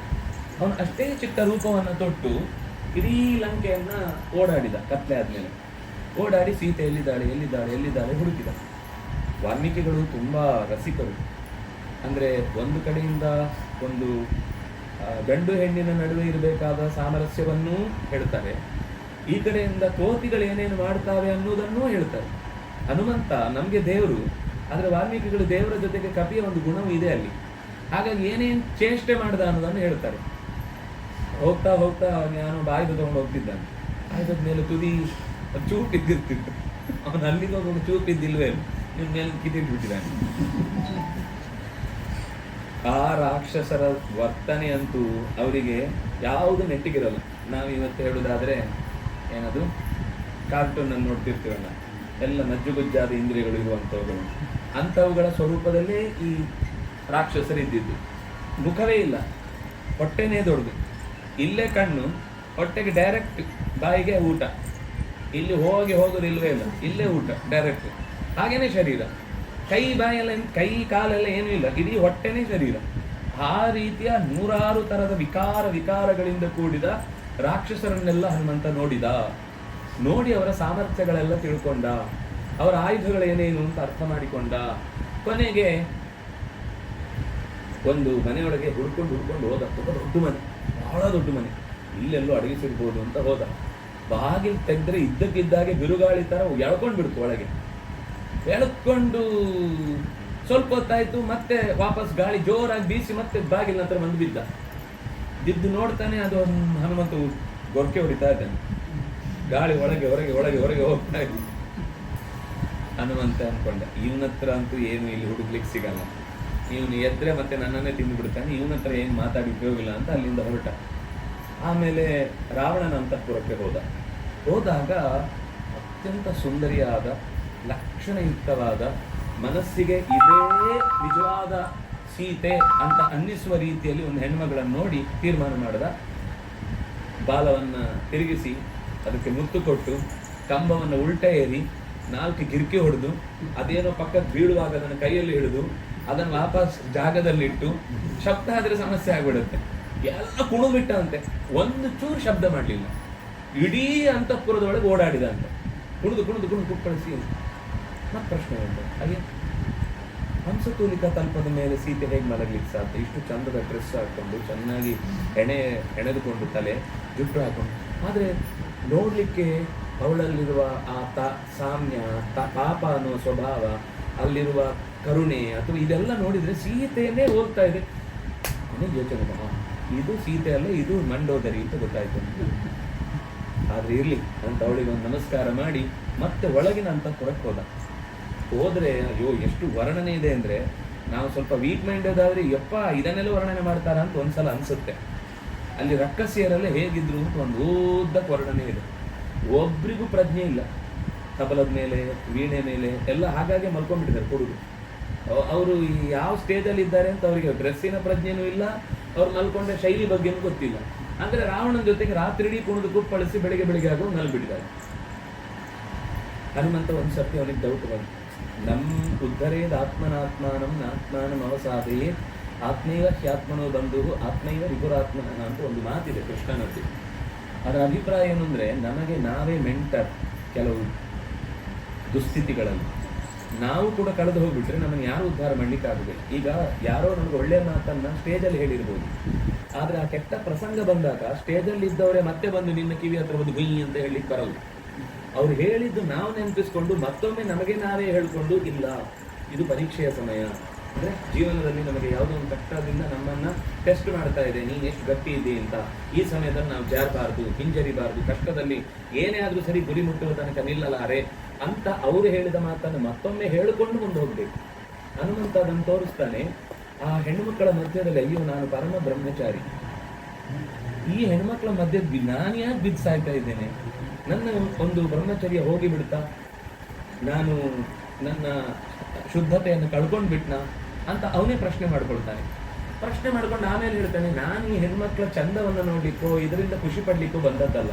ನನ್ನ ತಾಯಿ ಸೀತೆಯನ್ನು ಹೆಣ್ಮಕ್ಳ ಮಧ್ಯದಲ್ಲೇ ಹುಡುಕಬೇಕು ಹೊರತು ಇನ್ನೆಲ್ಲೋ ಕಾಡಲ್ಲಿ ನಾಡಲ್ಲಿ ಗಂಡಸರ ಮಧ್ಯದಲ್ಲಿ ಹುಡುಕ್ಲಿಕ್ಕೆ ಆಗಲ್ಲ.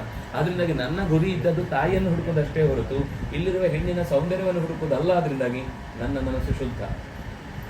ನನಗೆ ಇಲ್ಲಿ ಇಷ್ಟು ಏನು ನೋಡಿದ್ರು ನನ್ನ ಮನಸ್ಸು ವಿಕಾರ ಆಗಲಿಲ್ಲ. ವಿಕಾರ ಯಾವಾಗ ಆಗುತ್ತೆ ಅಂದರೆ ಅದು ನನಗೆ ಇಷ್ಟ ಆಗಿ ಬೇಕು ಅಂತ ಅನಿಸಿದರೆ ಮಾತ್ರ. ನನಗೆ ಯಾವತ್ತೂ ಅದು ಬೇಕು ಅಂತ ಅನಿಸಿಲ್ಲ. ನನ್ನ ತಾಯಿಯ ಹುಡುಕಾಟದೇ ಗುರಿ ನನ್ನದು ಮುಖ್ಯ. ಆದ್ರಿಂದ ನಾನು ಇಲ್ಲಿ ತಪ್ಪಲಿಲ್ಲ ಅಂತ ಅಂದ್ಕೊಂಡು ಒಳಕ್ಕೆ ಹೋದರೆ ಅಲ್ಲಿ ರಾವಣನು ಬಿದ್ದಿದ್ದ ಒಂದು ಕಡೆ. ಎಲ್ಲೂ ಕಾಣಿಸ್ಲಿಲ್ಲ. ಎಲ್ಲಿ ಹುಡುಕ್ಬೋದು? ಎಲ್ಲ ಕಡೆ ಹುಡುಕಿ ಮುಗಿಸಿದ. ಕೊನೆಗೆ ಒಂದು ವನ ಬಾಕಿ ಇತ್ತು. ಅದರ ಬಾಗಿಲಿನ ಹತ್ರ ನಿಂತ್ಕೊಂಡು ಒಂದು ನದಿ ಇತ್ತು. ಆ ನದಿಯ ತುದಿಯಲ್ಲಿ ಕೂತು ಯೋಚನೆ ಮಾಡ್ತಾ, ಸೀತೆ ಬಹುಶಃ ಈ ಬೆಳಗ್ಗೆ ಅರುಣೋದಯ ಆಗುವಾಗ ಸಂಧ್ಯಾ ವಂದನೆಗೆ ಇಲ್ಲಿ ಬರ್ತಾಳೆ. ಬಂದರೆ ಆಗ ಖಂಡಿತ ಅವಳನ್ನು ನಾನು ಮಾತಾಡಿಸಬಹುದು ಅಂತ 1-2 ನಿಮಿಷ ಕೂತ್ಕೊಳ್ತಾನೆ. ಅಂದರೆ ಸುಂದರಕಾಂಡದಲ್ಲಿದೆ ಆ ಮಾತು. ಅಂದರೆ ಹೆಣ್ಮಕ್ಳಿಗೂ ಒಂದಿಷ್ಟು ನಿತ್ಯ ಆತ್ಮಿಕ ಕರ್ಮ ಅಂತಿದೆ, ನಾವು ಅದನ್ನು ಬಿಟ್ಟಿದ್ದೇವೆ ಅಷ್ಟೇ.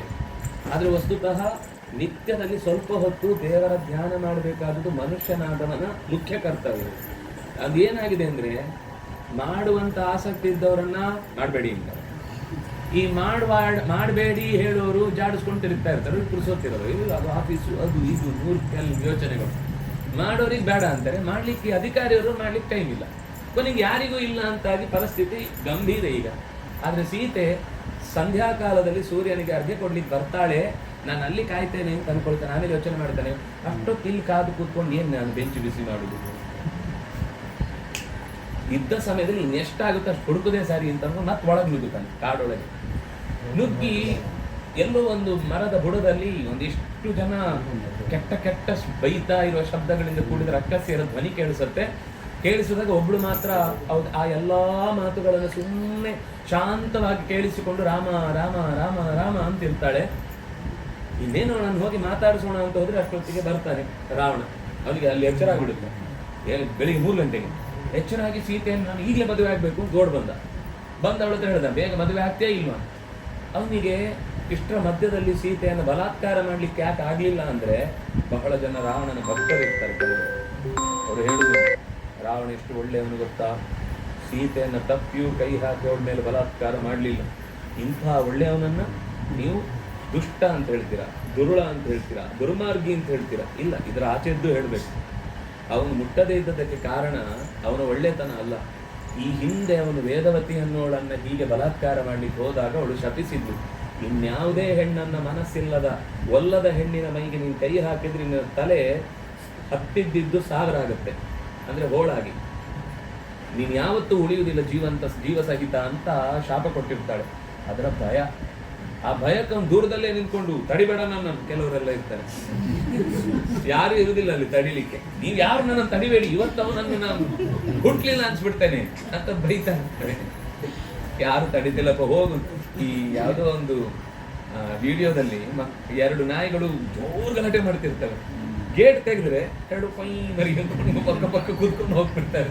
ಗೇಟ್ ಹಾಕಿದ ತಕ್ಷಣ ಇದೇನ್ ಕಿರ್ಚೋದು ಅದೇನ್ ಕಿರ್ಚೋದು, ಒಬ್ಬ ಹಾಗೆ ಮನುಷ್ಯರ ಕೆಲವು ರೆಪ್ಲಿಕಾಗಳು ಇರ್ತವೆ.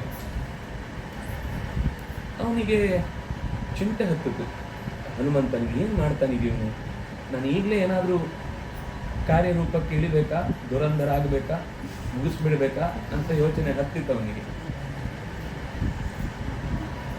ಕೊನೆಗೆ ಸ್ವಲ್ಪ ಕಾಯ್ದು ಒಳ್ಳೇದು ಅನ್ನಿಸ್ತು. ಕೈ ಹಾಕ್ಲಿಕ್ಕಂತ ಅವನಿಗೆ ಧೈರ್ಯ ಇಲ್ಲ. ಬೈತಾನೆ ರಾಮನನ್ನ, ಇನ್ನಿಲ್ಲದಂತೆ ಬೈತಾನೆ, ತನ್ನನ್ನು ಹೊಗಳ್ಕೊಡ್ತಾನೆ. ಕೆಲವರು ಸ್ವಭಾವ ಹಾಗೇನೆ, ತಾನು ದೊಡ್ಡವನಾಗಬೇಕು ಅಂತ ಬೇರೆಯವ್ರನ್ನ ಬೈತಿರ್ತಾರೆ. ಅದರಿಂದ ದೊಡ್ಡವರು ಆಗಲ್ಲ, ಅವ್ರು ಇನ್ನಷ್ಟು ಮಣ್ಣಾಗ್ಬಿಡ್ತಾರೆ. ಆದ್ರೆ ನಮ್ದು ಅದು ಗೊತ್ತಾಗಲ್ಲ. ಅವ್ನು ಚೆನ್ನಾಗಿ ಹೊಗಳ್ಕೊಂಡು, ರಾಮನಂತಹ ಒಬ್ಬ ಅಯೋಗ್ಯನೇ ಇಲ್ಲ ಜಗತ್ತಲ್ಲಿ, ಅವನನ್ನು ಹೋಗಿ ಮದುವೆ ಆಗ್ತೇನೆ, ಅವನ ಜೊತೆಗೆ ಇರ್ತೇನೆ ಅಂತ ಅಂತೀಯಲ್ಲ ನೀನು. ಅವನಿಗೆ ಪಾದರಕ್ಷೆಗೆ ಗತಿ ಇಲ್ಲ ಸರಿಯಾಗಿ. ಅವನನ್ನು ಮನೆಯಿಂದಲೇ ತಂದೆ ತಾಯಿಗಳು ಅಧಿಕಾರಕ್ಕೆ ಯೋಗ್ಯ ಅಲ್ಲ ಅಂತ ಹೊರಗೆ ಹಾಕಿದ್ದಾರೆ. ಅವನು ಹೇಳೋರು, ಯಾವುದೇ ಒಂದು ಕಥೆಗೆ ಅನೇಕ ರೀತಿಯ ಡೈಮೆನ್ಷನ್ಗಳು ಇರ್ತವೆ, ಅವರವರ ದೃಷ್ಟಿಯಿಂದ ಬೇರೆ ಬೇರೆ ಇರುತ್ತೆ. ಈಗ ಕೆಲವರ ಪ್ರಕಾರ ಅವರೇ ಸಂವಿಧಾನ ಬರೆದದ್ದು, ಇನ್ನು ಸರಿಯಾಗಿ ಸ್ವಲ್ಪ ಯೋಚನೆ ಮಾಡಿದ್ರೆ ಅವರ ಕಮಿಟಿಯಲ್ಲಿ ಇನ್ನೂ ಸುಮಾರು ಜನ ಇದ್ರು ಅಂತ. ಆದ್ರೆ ಅವರ ಭಕ್ತರಿಗೆ ಎಲ್ಲರೂ ಮಲ್ಕೊಂಡ್ಬಿಟ್ಟಿದ್ರು, ಇವರೇ ಪಾಪ ಎದ್ದಿದ್ರು. 32,000 ಪುಸ್ತಕಗಳನ್ನೆಲ್ಲ ಟ್ರಂಕಲ್ಲಿ ಇದ್ದಿದ್ದನ್ನ ತೆಗೆದು ಪ್ರತಿ ಅಕ್ಷರಗಳನ್ನು ಕೆತ್ತಿದ್ದುವೇ ಅಂತ ಅವರ ಭಕ್ತರು ಗುಂಡೊಡಿತಾ ಇರ್ತಾರೆ ಎಲ್ಲದಕ್ಕೂ. ಆದ್ರೆ ಸತ್ಯ ಏನು ಯಾರಿಗೂ ಬೇಡ. ಅವರ ಭಕ್ತರಿಗೆ ಅವ್ರು ಹೇಳಿದ ಸತ್ಯ, ಇವರ ಭಕ್ತರಿಗೆ ಇವ್ರು ಹೇಳಿದ ಸತ್ಯ. ಹಾಗೇನೆ ರಾವಣನ ಮನಸ್ಸಿನಲ್ಲಿ ರಾಮ ಸಮಾಜದಲ್ಲಿ ತಿರಸ್ಕೃತನಾಗಿ ಬಂದದ್ದು, ಮನೆಯಲ್ಲಿ ಅವನನ್ನು ಇಟ್ಕೊಳ್ಲಿಕ್ಕಾಗದೆ ಹೊರಗೆ ಬಿಸಾಕಿದ್ದು, ಅಂಥವನನ್ನ ಕಟ್ಟಿಕೊಳ್ತೇನೆ ಅಂತ ಅಂತೆಲ್ಲ. ನಾನು ನೋಡು, ಈಶ್ವರ ಎಲ್ಲಾ ದೇವತೆಗಳು ನನ್ನ ಮನೆ ಕೆಲಸಕ್ಕಿದ್ದಾರೆ, ಅಂಥವನನ್ನು ಬಿಟ್ಟು ಕೆಲಸಕ್ಕೂ ಗತಿ ಇಲ್ಲದೆ ಮನೆಯೂ ಇಲ್ಲದವನನ್ನ, ದೇವತೆಗಳು ಮನೆ ಕೆಲಸದಲ್ಲಿ ಇಟ್ಟುಕೊಂಡವನನ್ನು ಬಿಟ್ಟು ಮನೆಯಲ್ಲೂ ಕೆಲಸ ಇಲ್ಲದೆ ಬಂದವನನ್ನ ಕೈ ಹಿಡ್ಕೊಂಡು ಕೂತಿದ್ಯಲ್ವಾ, ನೀನ್ ಎಂಥ ದರಿದ್ರನಿಗೆ ಒಲಿದಿದ್ದಿ, ನಿನಗೇನ್ ಬೇಕು? ನನ್ನಷ್ಟು ಪರಾಕ್ರಮಿ ಯಾರಿಲ್ಲ, ನೆನ್ಪಿಟ್ಕೋ, ಎಲ್ಲಾ ದೇವತೆಗಳು ನನಗೆ ಶರಣು. ಅವಳು ಒಂದೇ ಮಾತು ಹೇಳ್ತಾರೆ, ಸುಮಾರು ಮಾತಿದೆ, ಪ್ರಧಾನವಾದ ಒಂದು ಮಾತು. ಅವಳು ಒಂದು ಹುಲ್ಲು ತೆಗೆದು ಅಡ್ಡ ಹಿಡಿದು ತೃಣವಂತರ ತತ್ವ, ಒಂದು ಹುಲ್ಲನ್ನು ಅಡ್ಡ ಹಿಡಿದು ಹೇಳ್ತಾಳೆ. ಅಂದ್ರೆ ಅದು ತುಂಬಾ ಅರ್ಥ ಇದೆ. ಹುಲ್ಲು ಅಡ್ಡ ಹಿಡಿದು ಅಂದ್ರೆ ನೀನು ನನ್ನ ಹುಲ್ಲಿಗೆ ಸಮಾನ ಅಂತ. ಇನ್ನೊಂದು ಹುಲ್ಲು ಅಂದ್ರೆ ನಿನ್ನನ್ನು ಡೈರೆಕ್ಟ್ ಆಗಿ ನೋಡ್ಲಿಕ್ಕೆ ನಿನ್ಗೆ ಅರ್ಹತೆ ಇಲ್ಲ. ನಾನು ಹುಲ್ಲು ಬೇಕಾದ್ರೂ ನೋಡ್ತೇನೆ, ನಿನ್ನನ್ನು ನೋಡಲ್ಲ. ಆ ಹುಲ್ಲು ನಿಮ್ಗೆ ಏನೇನು ಅನ್ಸುತ್ತೋ ಎಲ್ಲ ಹೇಳ್ಬೋದು. ನಿಮ್ಗೆ ಎಷ್ಟು ಹುಲ್ಲಿನ ಬಗ್ಗೆ ಎಷ್ಟು ಗೊತ್ತಿದೋ ಅಷ್ಟು ಅರ್ಥವನ್ನು ಅದಕ್ಕೆ ಹೇಳ್ಬೋದು. ಪ್ರಧಾನ ಅವಳು ಹೇಳಿದ ಮಾತೇನು ಅಂದ್ರೆ, ಒಂದು ವೇಳೆ ನಿಜವಾಗಿ ನೀನು ಅತ್ಯಂತ ಸಮರ್ಥನಾಗಿದ್ರೆ, ರಾಮ ನನ್ನ ಆಶ್ರಮದಲ್ಲೇ ಇರುವಾಗ ಅವನ ಹೆಡೆಮುರಿ ಕಟ್ಟಿ ನನ್ನನ್ನು ಎಳ್ಕೊಂಡು ಬಂದಿದ್ರೆ ನಿನ್ನ ಪೌರುಷದ ಬಗ್ಗೆ ನಾನು ಒಪ್ಕೊಳ್ತಿದ್ದೆ. ಅವನನ್ನ ದಿಕ್ಕು ಕೆಡಿಸಿ ಯಾವುದೋ ಮಾಯಾಮೃಗವನ್ನು ಇಟ್ಟು ನನ್ನ ಲಕ್ಷ್ಮಣನನ್ನು ಕೂಡ ದೂರ ಮಾಡಿ ಆವಾಗ ನಿನ್ನ ಪೌರುಷ ತೋರಿಸಿದ್ದಲ್ವಾ, ಆಗ್ಲೇ ಅರ್ಥ ಆಯ್ತು ನಿನ್ನ ಪೌರುಷ ಎಷ್ಟು ದೊಡ್ಡದು ಅಂತ. ನೀನೇನು ಮಾತಾಡಿದ್ರು ನನಗೆ ನಿನ್ನ ಬಗ್ಗೆ ಯಾವ ರೀತಿಯಿಂದಲೂ ಕೂಡ ನನಗೆ ಮಾತಾಡ್ಲಿಕ್ಕೆ ನೀನು ಅಯೋಗ್ಯ. ಈ ವಿಷಯದ ನಿನ್ನ ಬಗ್ಗೆ ಮಾತಾಡೋದು ಅಂದ್ರೆ ನನ್ನ ನಾಲಿಗೆ ಹುಳ ಬೀಳುತ್ತೆ, ನಾನು ಮಾತಾಡುವುದೇ ಇಲ್ಲ, ನೀನು ಕಸ ನನಗೆ ಅಂತ ಹುಲ್ಲನ್ನು ಎಸಿತಾಳೆ. ಈಗ ಸುಟ್ಟು ಬರುತ್ತೆ, ಆದ್ರೆ ಮೈ ಪರ್ಚ್ಕೊಳ್ಬೇಕಷ್ಟೇ, ಏನ್ ಮಾಡ್ಲಿಕ್ಕಾಗಲ್ಲ. ಕೊನೆಗೆ ಆ ಎಲ್ಲ ರಾಕ್ಷಸಿಯರಿಗೆ ಹೇಳ್ತಾನೆ, ಇನ್ನು 2 ತಿಂಗಳೊಳಗೆ ನೀವೆಲ್ಲ ಸೇರಿ ಅವಳ ಮನಸ್ಸನ್ನ ನನ್ನ ಕಡೆಗೆ ಒಲಿಯುವಂತೆ ಮಾಡಬೇಕು. ಅದರ ಸ್ವಾರಸ್ಯ ಯಾಕೆ ಅಶೋಕವನದಲ್ಲಿ ಇಟ್ಟಿದ್ದ ಅನ್ನೋದು ಒಂದು ದೊಡ್ಡ ವಿಷಯ ಇದೆ. ಅದು ಒಂದು ಸೈಕಾಲಜಿ ಮತ್ತು ಒಂಥರ ಮನಸ್ಸಿನ ಮೇಲೆ ಪರಿಣಾಮ ಬೀರುವ, ಅಂದ್ರೆ ಎಲ್ಲನೂ ಗೊತ್ತಿತ್ತು ಅವನಿಗೆ ಅಂತ. ಒಬ್ಬರನ್ನ ಹೇಗೆ ವಶಪಡಿಸ್ಕೊಳ್ಬೇಕು ಅನ್ನೋದಕ್ಕೆ ತೀರಾ ಅಧ್ಯಯನ ಮಾಡಿದ್ದ. ಈ ನಮ್ಮ ಟಿವಿಯವರು ಅಧ್ಯಯನ ಮಾಡ್ತಿರ್ತಾರೆ ನಮ್ಮನ್ನೆಲ್ಲ, ಯಾವ ರೀತಿ ಅಡ್ವರ್ಟೈಸ್ ಮಾಡಿದ್ರೆ ಇವ್ರು ನಮ್ಗೆ ವಶ ಆಗ್ತಾರೆ, ಇವರಿಗೆ ಕಣ್ಣಿಗೆ ಯಾವ ತರದ ಬಣ್ಣ ತೋರಿಸ್ಬೇಕು, ನಾಲಿಗೆಗೆ ಬಡಿಸಿಗೆ ಯಾವ್ದು ರುಚಿ ಆಗುತ್ತೆ ಅನ್ನೋದನ್ನ ಎಂಥ ಪದಾರ್ಥವನ್ನು ಬಳಸಬೇಕು, ಇವರಿಗೆ ಕುರುಕುರು ಅಂತ ಈಗಿಲ್ಲ, ಅದು ಕುರುಕುರೆ ಶಕ್ತಿ ಇಲ್ಲ, ರುಚಿ ಇಲ್ಲ, ಬಣ್ಣ ಇಲ್ಲ. 3 ರೋಸಸ್ ಅಂತ ಯಾವ್ದು ಬರ್ತಿತ್ತು. ಅಂದ್ರೆ ನಮ್ಗೇನ್ ಬೇಕು ಅಂತ ಅವರು ಅಧ್ಯಯನ ಮಾಡಿ ಅದನ್ನೇ ಹೇಳ್ತಾ ಇರ್ತಾರೆ. ನಮ್ಗೆ ಸಿಕ್ಕಿಬಿಡ್ತು ಅಂತ ಖುಷಿ ಪಡ್ತಾ ಇರ್ತೇನೆ. ಆದ್ರೆ ಈ ರಾವಣ ಸೀತೆಯನ್ನು ಒಲಿಸಿಕೊಳ್ಳಿಕ್ಕೆ ಮಾಡದ ಪ್ರಯತ್ನ ಇಲ್ಲ, ಎಲ್ಲಾ ಪ್ರಯತ್ನಗಳನ್ನು ಮಾಡಿರ್ತಾನೆ. ಕೊನೆಗೆ ಹೇಳ್ತಾನೆ, 2 ತಿಂಗಳ ಒಳಗಾಗಿ ಅವಳು ಒಪ್ಕೊಳ್ಳಿಲ್ಲ ಅಂದ್ರೆ ನನಗೆ ಬೆಳಿಗ್ಗೆ ಫಲಾಹಾರಕ್ಕೆ ಅವಳನ್ನ ಪೀಸ್ ಮಾಡಿ ಎಲ್ಲ ಜೋಡಿಸಿ ಬೇಯಿಸಿ ತಂದಿಟ್ಟು ಬಿಡಿ ಅಂತ ಹೇಳ್ತಾನೆ. ರಾಕ್ಷಸರೆಲ್ಲ ಆಯ್ತಾಯ್ತು ನಾವು ಮಾಡ್ತೀವಿ ಅಂತ ಅಂತಾರೆ. ಅವನು ಹೊರಟೋಗ್ತಾನೆ.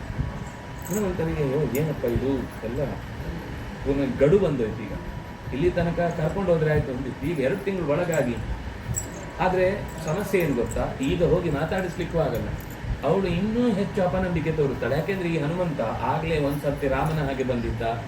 ರಾಮನ ಹಾಗೆ ಬಂದ ಮೇಲೆ ಅವಳನ್ನ ರಾಮನ ಬೈಲಿಕ್ಕೆ ಮನಸ್ಸಾಗ್ಲಿಲ್ಲ ಅಂತ. ಯಾಕೆಂದ್ರೆ ರಾಮನ ವೇಷ ಹಾಕಿ ಅವನಿಗೆ ಅಕ್ಕಪಕ್ಕ ರಾಮನ ಪ್ರಭಾವದಿಂದ ಅವಳನ್ನೇನು ಬೈಯದೆ ಇದು ಪರಸ್ತ್ರೀ ಅಂತ ಅನ್ಕೊಂಡು ಹೊಡೋದು. ರಾಮಾಯಣದಿಲ್ಲ ಆ ಕಥೆ, ಆದ್ರೆ ಹೇಳೋರು ಒಂದು ಕಾವ್ಯಾತ್ಮಕವಾಗಿ ಅದನ್ನು ಹೇಳ್ತಾರೆ.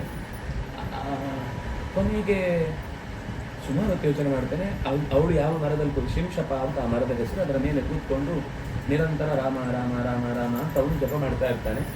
ಇವಳಿಗೆ ನನ್ನ ಧ್ವನಿಯ ಹಾಗೆ ಇನ್ಯಾವುದೋ ಒಂದು ಧ್ವನಿ ಕೇಳಿಸುತ್ತಲ್ಲ ಅಂತ ತಿರುಗಿ ಮುಗಿ ಎಲ್ಲ ನೋಡ್ತಾಳೆ. ಯಾಕಂದ್ರೆ ಈ ರಾಕ್ಷಸರು ರಾಮ ಲಾಮ ಲಾಮ ಅಂತ ಅವಳು ಒಂದು ದಿವಸ ರಾ ಹೇಳಿ ಬರುವಂತವುಗಳಲ್ಲ, ಸಂಸ್ಕಾರಹೀನ. ಆದ್ರಿಂದ ಇದೆಲ್ಲಿ ಇಷ್ಟು ಸ್ವಚ್ಛವಾಗಿ ಮಧುರವಾಗಿ ಲಯಬದ್ಧವಾಗಿ ಶ್ರುತಿಬದ್ಧವಾಗಿ ಇಷ್ಟು ಚೆನ್ನಾಗಿ ಹೇಳ್ತಿದ್ದಾನಲ್ಲ, ಹೇಳ್ತಾ ಇದ್ದಾರಲ್ಲ ಯಾರು ಅಂತ ಅನ್ನಿಸಿ ಸುಮಾರು ಹೊತ್ತಾಗ್ತದೆ. ಗಮನಿಸಿದ್ರೆ ಮೇಲೆ ಒಂದು ಆ ಕಡೆ ತಲೆ ಹಾಕಿ ಈ ಕಡೆ ನೋಡ್ಲೇ ಇಲ್ಲ ಅವನು. ಅದು ಮತ್ತೆ ಜಾಣತನ. ಸೈಕಾಲಜಿ ಅಂದ್ರೆ ಯಾವತ್ತೂ ಕೂಡ ಅವರೇ ನಮ್ಮನ್ನು ಗಮನಿಸುವ ಹಾಗೆ ಮಾಡಬೇಕು ಹೊರತು ಅವ್ರು ನಮ್ಮನ್ನು ಗಮನಿಸಿ ಒಮ್ಮೆ ನೋಡಿ ಹೀಗೆ ನೋಡಿ ಇದು ಯಾವುದೋ ಜೋಲ್ ಪಾರ್ಟಿ, ಆದ್ರಿಂದಾಗಿ ಇದನ್ನು ಮಾತಾಡಿಸಿದ್ರೆ ಉಪಯೋಗ ಇಲ್ಲ ಅಂತ ಪಕ್ಕಕ್ಕೆ ಇಡ್ತೇವೆ ನಾವು. ಆದ್ರೆ ಯಾವಾಗ ಹನುಮಂತ ನೋಡ್ಲೇ ಇಲ್ಲ ಅವಳನ್ನ, ಮತ್ತೆ ನಿಧಾನಕ್ಕೆ ರಾಮನ ಕತೆ ಹೇಳಿ ಶುರು ಮಾಡಿದ. ರಾಮನ ಕತೆ ಹೇಳುವಾಗ ಸಹಜವಾಗಿ ಅವಳ ಕಿವಿ ಆ ಕಡೆಗೆ ಗಮನಕ್ಕೆ ಬಂತು. ಅದರಲ್ಲೂ ಎಷ್ಟು ಜಾಣ ಅಂದ್ರೆ ಹನುಮಂತ, ಅವಳಿಗೆ ಗೊತ್ತಿರುವ ಕಥೆಯನ್ನು ವಿಸ್ತೃತವಾಗಿ ಹೇಳಲಿಲ್ಲ, ಅದನ್ನು ಶಾರ್ಟ್ ಮಾಡಿದ. ಯಾವಾಗದಿಂದ ಸೀತೆ ಕಳೆದು ಹೋದ ರಾಮನ ನಂತರದ ಬದುಕೇನಾಯಿತು ಇದೊಳಗೆ ಕುತೂಹಲ ಇದ್ದೇ ಇರುತ್ತೆ. ಯಾಕೆಂದ್ರೆ ಯಾವುದೇ ಪೋಸ್ಟ್ ಬರಲಿಲ್ಲ, ಇತಿ ನಿಮ್ಮ ಪ್ರೀತಿಯ ಅಂತ ಬರೀಲಿಲ್ಲ ಯಾರು.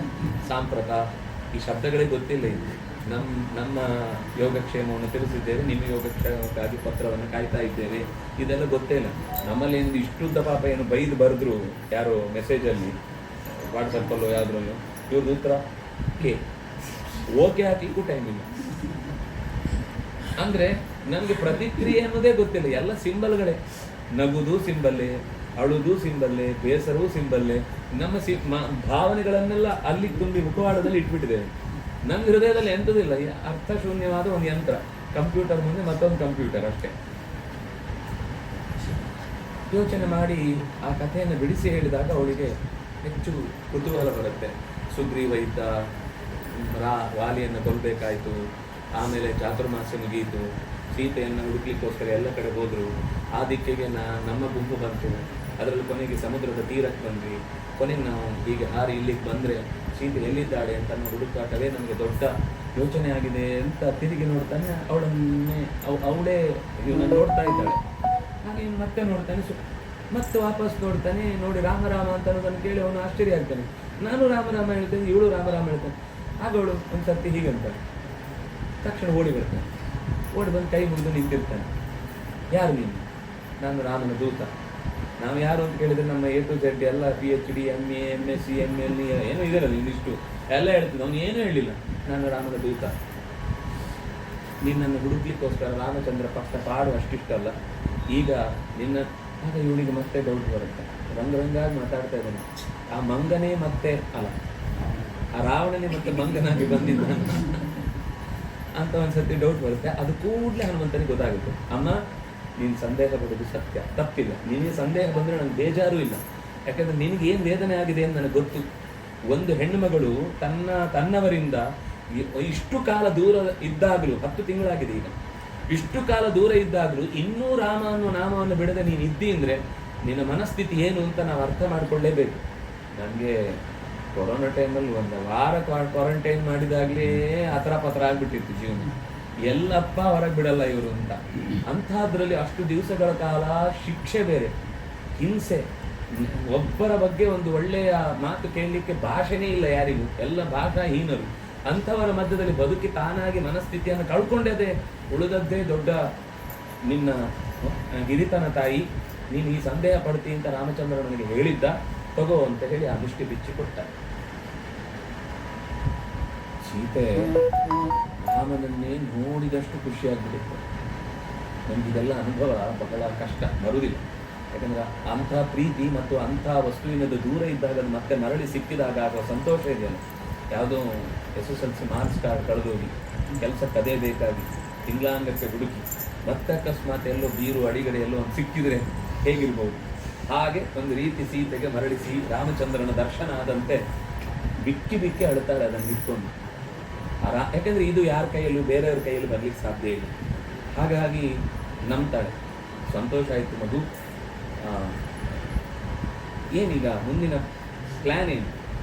ಇಲ್ಲ, ನಾನು ಬಂದ ಮೇಲೆ ಹಾಗೆ ಹೋಗ್ಲಿಕ್ಕಾಗೋದಿಲ್ಲ. ನಾನು ಕಳ್ಳತನದಿಂದ ಬಂದದ್ದಲ್ಲ, ನಾನು ರಾಮನ ದೂತ. ಆದರೆ ಒಂದೇ ಒಂದು ತಾಯಿ, ಒಂದು ಸಣ್ಣ ರಿಕ್ವೆಸ್ಟ್. ಏನು? ನಾನು ಬೆಳಿಗ್ಗೆ ಹೊರಟಿದ್ದು, ಇವತ್ತು ಮತ್ತೆ ಬೆಳಿಗ್ಗೆ ಆಗಿದೆ, ಒಂದು ಉಪವಾಸ ಆಗಿದೆ, ಈಗ ಪಾಲನೆ ಮಾಡಬೇಕು. ನನಗೆ 1-2 ಹಣ್ಣು ತಗೊಳ್ಬೇಕು, ನನಗೆ ನೀನು ಪರ್ಮಿಷನ್ ಕೊಡಬೇಕು. ಮಗು ಅಲ್ಲೇ ಆದರೂ ಬಿದ್ದಿದ್ದು 2-3 ಇದ್ರೆ ತಿಂದ್ಕೊಂಡು ಹೋಗು.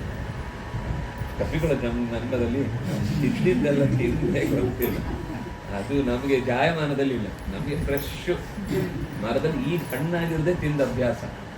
ಆಯಿತು ಮಗು, ತುಂಬ ಎಲ್ಲ ಕಿತ್ತು ಗಲಾಟೆ ಮಾಡಬೇಡ. ಈ ರಕ್ಕಸರಿ ಎದ್ರೆ ತೆಗೆದು ಬಡಿದು ನಿನ್ನನ್ನೇ ಬಾಯಿಗೆ ಹಾಕೋತಾರೆ. ಆದ್ರಿಂದ ನಿಧಾನಕ್ಕೆ 1-2 ತಗೋ, ಆಯ್ತಮ್ಮ ಅಂತ ಹೇಳ್ದ.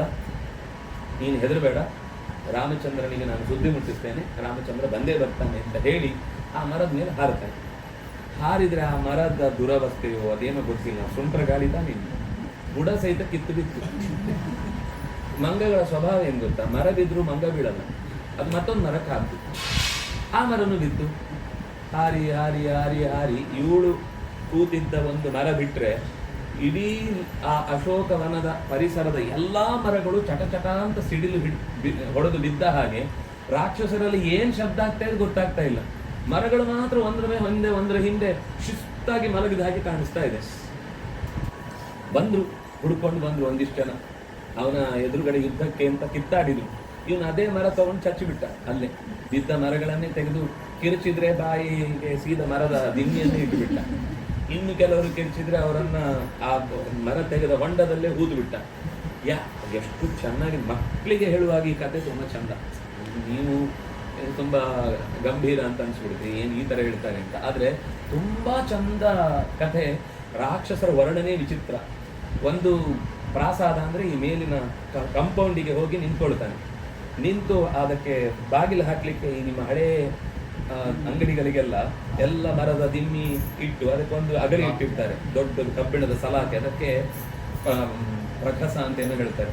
ಅದನ್ನ ತೆಗಿತಾನೆ, ಎಲ್ಲ ರಾಶಿ ಒಂದು ಆ ಅಂತ ಕಿರ್ಚ್ತಿರ್ತಾರೆ, ಒಂದು ಬೀಸ್ತಾನೆ. ಬೀಸಿದ್ರೆ ಎಲ್ಲ ಆ ಅಂತ ಮೇಲೆ ಇರ್ತದೆ ತಲೆ, ಎಲ್ಲ ಕೆಳಗೆ ಹೋಗ್ತಾರೆ. ಇನ್ನೂ ಸಾವಿರ ಬರ್ತಾರೆ. ಇವ್ರು ಬಂದ್ರೆ ಒಂದು ಹೋದ್ರೆ ವಾಪಸ್ಸು ಒಂದು ಬರುದಲ್ಲ, ಮತ್ತೆ 100,000 ಎಲ್ಲವನ್ನು ಕಿರ್ಚಿದ್ರು ಅವನ ವಿರುದ್ಧ ಆ ಅಂತ ಕಿರ್ಚಿದ್ರು. ಹನುಮಂತ ಅವರ 10 ಪಟ್ಟು ಕಿರಿಚಿದ ಆ ಧ್ವನಿ ಕೇಳಲಿಕ್ಕಾಗದೆ ಕಿವಿಯಲ್ಲಿ ನೆತ್ತರು ಬರೋದು ಸತ್ತೋದ್ರೆ ಎಲ್ಲ. ಅಂದ್ರೆ ಧ್ವನಿ ಅಂದ್ರೆ ನಿಮ್ಗೆಲ್ಲ ಕಿರ್ಚ್ಲಿಕ್ಕೆ ಬರೋದು, ನನಗೂ ಕಿರ್ಚ್ಲಿಕ್ಕೆ ಬರುತ್ತೆ, ಎಷ್ಟು ಕಿರ್ತೀರಿ ನೋಡ್ತೇನೆ ಅಂತ ವಾಪಸ್ ನಿಮ್ಮೊಳಗೆ ನಿಂತು ಕಿರಿಚುವುದು ನಾನು, ನೀನೇನು ಕಿರಿಚುದು ಅಂತ ಅಲ್ಲೇ ಉಸಿರು ಕಟ್ಟಿಸಿಬಿಟ್ಟೆ ಎಷ್ಟೋ ಜನರದ್ದು. ಅಷ್ಟಾಗಿ ಕೊನೆಗೆ ಸುದ್ದಿ ಹೋಯ್ತು, ರಾವಣನ ತನಕ ಹೋಯ್ತು. ಅಷ್ಟು ಸಣ್ಣದ್ರಲ್ಲಿ ಮುಗಿಸ್ತೇವೆ ಅಂತ ವನಪಾಲಕನ ಹತ್ರ ಹೋಯ್ತು, ಅವನೇ ಸತ್ತೋದ. ಅವನ ಮೇಲಿನ ಸುಪೀರಿಯರಿಗೆ ಹೋಯ್ತು, ಅವನು ಬಂದು ಖಾಲಿಯಾದ. ಅವನ ಮೇಲಿನ ಸೇನಾಧಿಪತಿಗಳಿಗೆ ಹೋದ್ರು, ಅವರೆಲ್ಲ 7 ಜನ ಬಂದ್ರು, ಪರ್ವತ ರೂಪರಾದ ದೊಡ್ಡ ದೊಡ್ಡ ರಾಕ್ಷಸರು. ಅವರನ್ನು ಸಂಹಾರ ಮಾಡಿದ.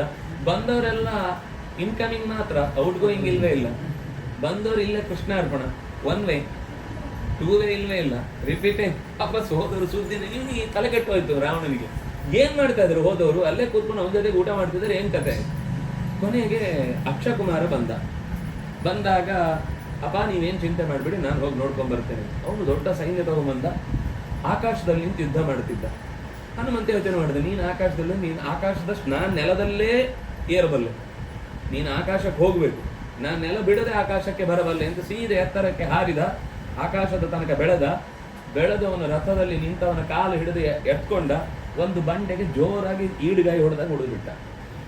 ಈ ದೇವಸ್ಥಾನದಲ್ಲೆಲ್ಲ ವಾಹನ ಪೂಜೆ ಮಾಡುವಾಗ ಎದುರುಗಡೆ ಒಂದು ತೆಂಗಿನಕಾಯಿ ಹೊಡೆದು ಒಂದು ಶುಭ ಹೇಳೋದು ಅಂತ ಇರುತ್ತಲ್ಲ, ಹಾಗೆ ಮುಂದೆ ಆಗುವ ಮಹಾಯುದ್ಧಕ್ಕೆ ಈಗಲೇ ಒಂದು ಈಡುಗಾಯಿ ಹೊಡೆದಿದ್ದೇನೆ ಅಂತ ಅಲ್ಲೇ ತೀರ್ಮಾನ ಮಾಡಿದ. ಆಮೇಲೆ ಇಂದ್ರಜಿತ್ ಬಂದ, ಅವನಿಗೆ ಸಿಟ್ಟು ಬಂತು. ಅವನು ಬ್ರಹ್ಮಾಸ್ತ್ರವನ್ನು ಪ್ರಯೋಗ ಮಾಡಿ ಕಟ್ಟಿ ಹಾಕಿದ. ಆಗ ಮತ್ತೆ ಯೋಚನೆ ಮಾಡಿದ, ಬ್ರಹ್ಮಾಸ್ತ್ರಕ್ಕೆ ನಾನು ಎದುರು ನಿಲ್ಲದ, ಯಾಕಂದ್ರೆ ನಂದೇ ಸಮಾನ ಕಕ್ಷೆಯಲ್ಲಿರುವವನು.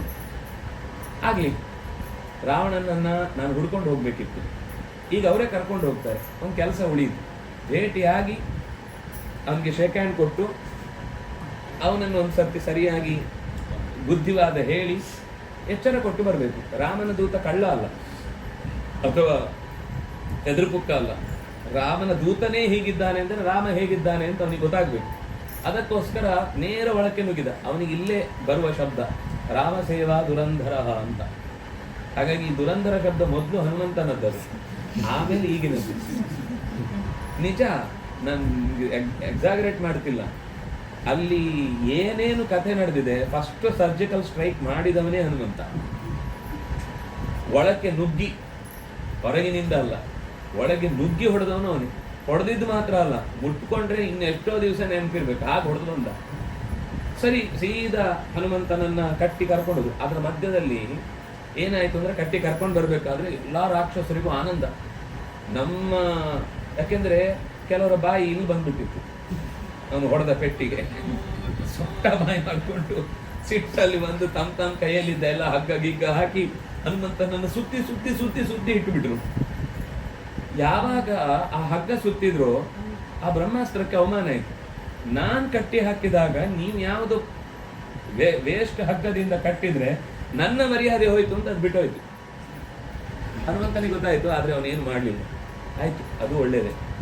ಅವ್ರಿಗೆ ಏನೇನು ಅನ್ಸುತ್ತೋ ಎಲ್ಲ ಮುಗಿಸ್ತೆ ಅಂದ್ರೆ ಅವ್ರ ಸ್ವಭಾವ ಗೊತ್ತಾಗುತ್ತೆ. ಯಾವಾಗಲೂ ಕೂಡ ಬಲ ಇದ್ದಾಗ ನಾವೇನು ಬದುಕ್ತೇವೆ ಅದು ಒಂದು ತರದ ನಮ್ಮ ಗುಣವನ್ನ ಅನಾವರಣ ಮಾಡುತ್ತೆ.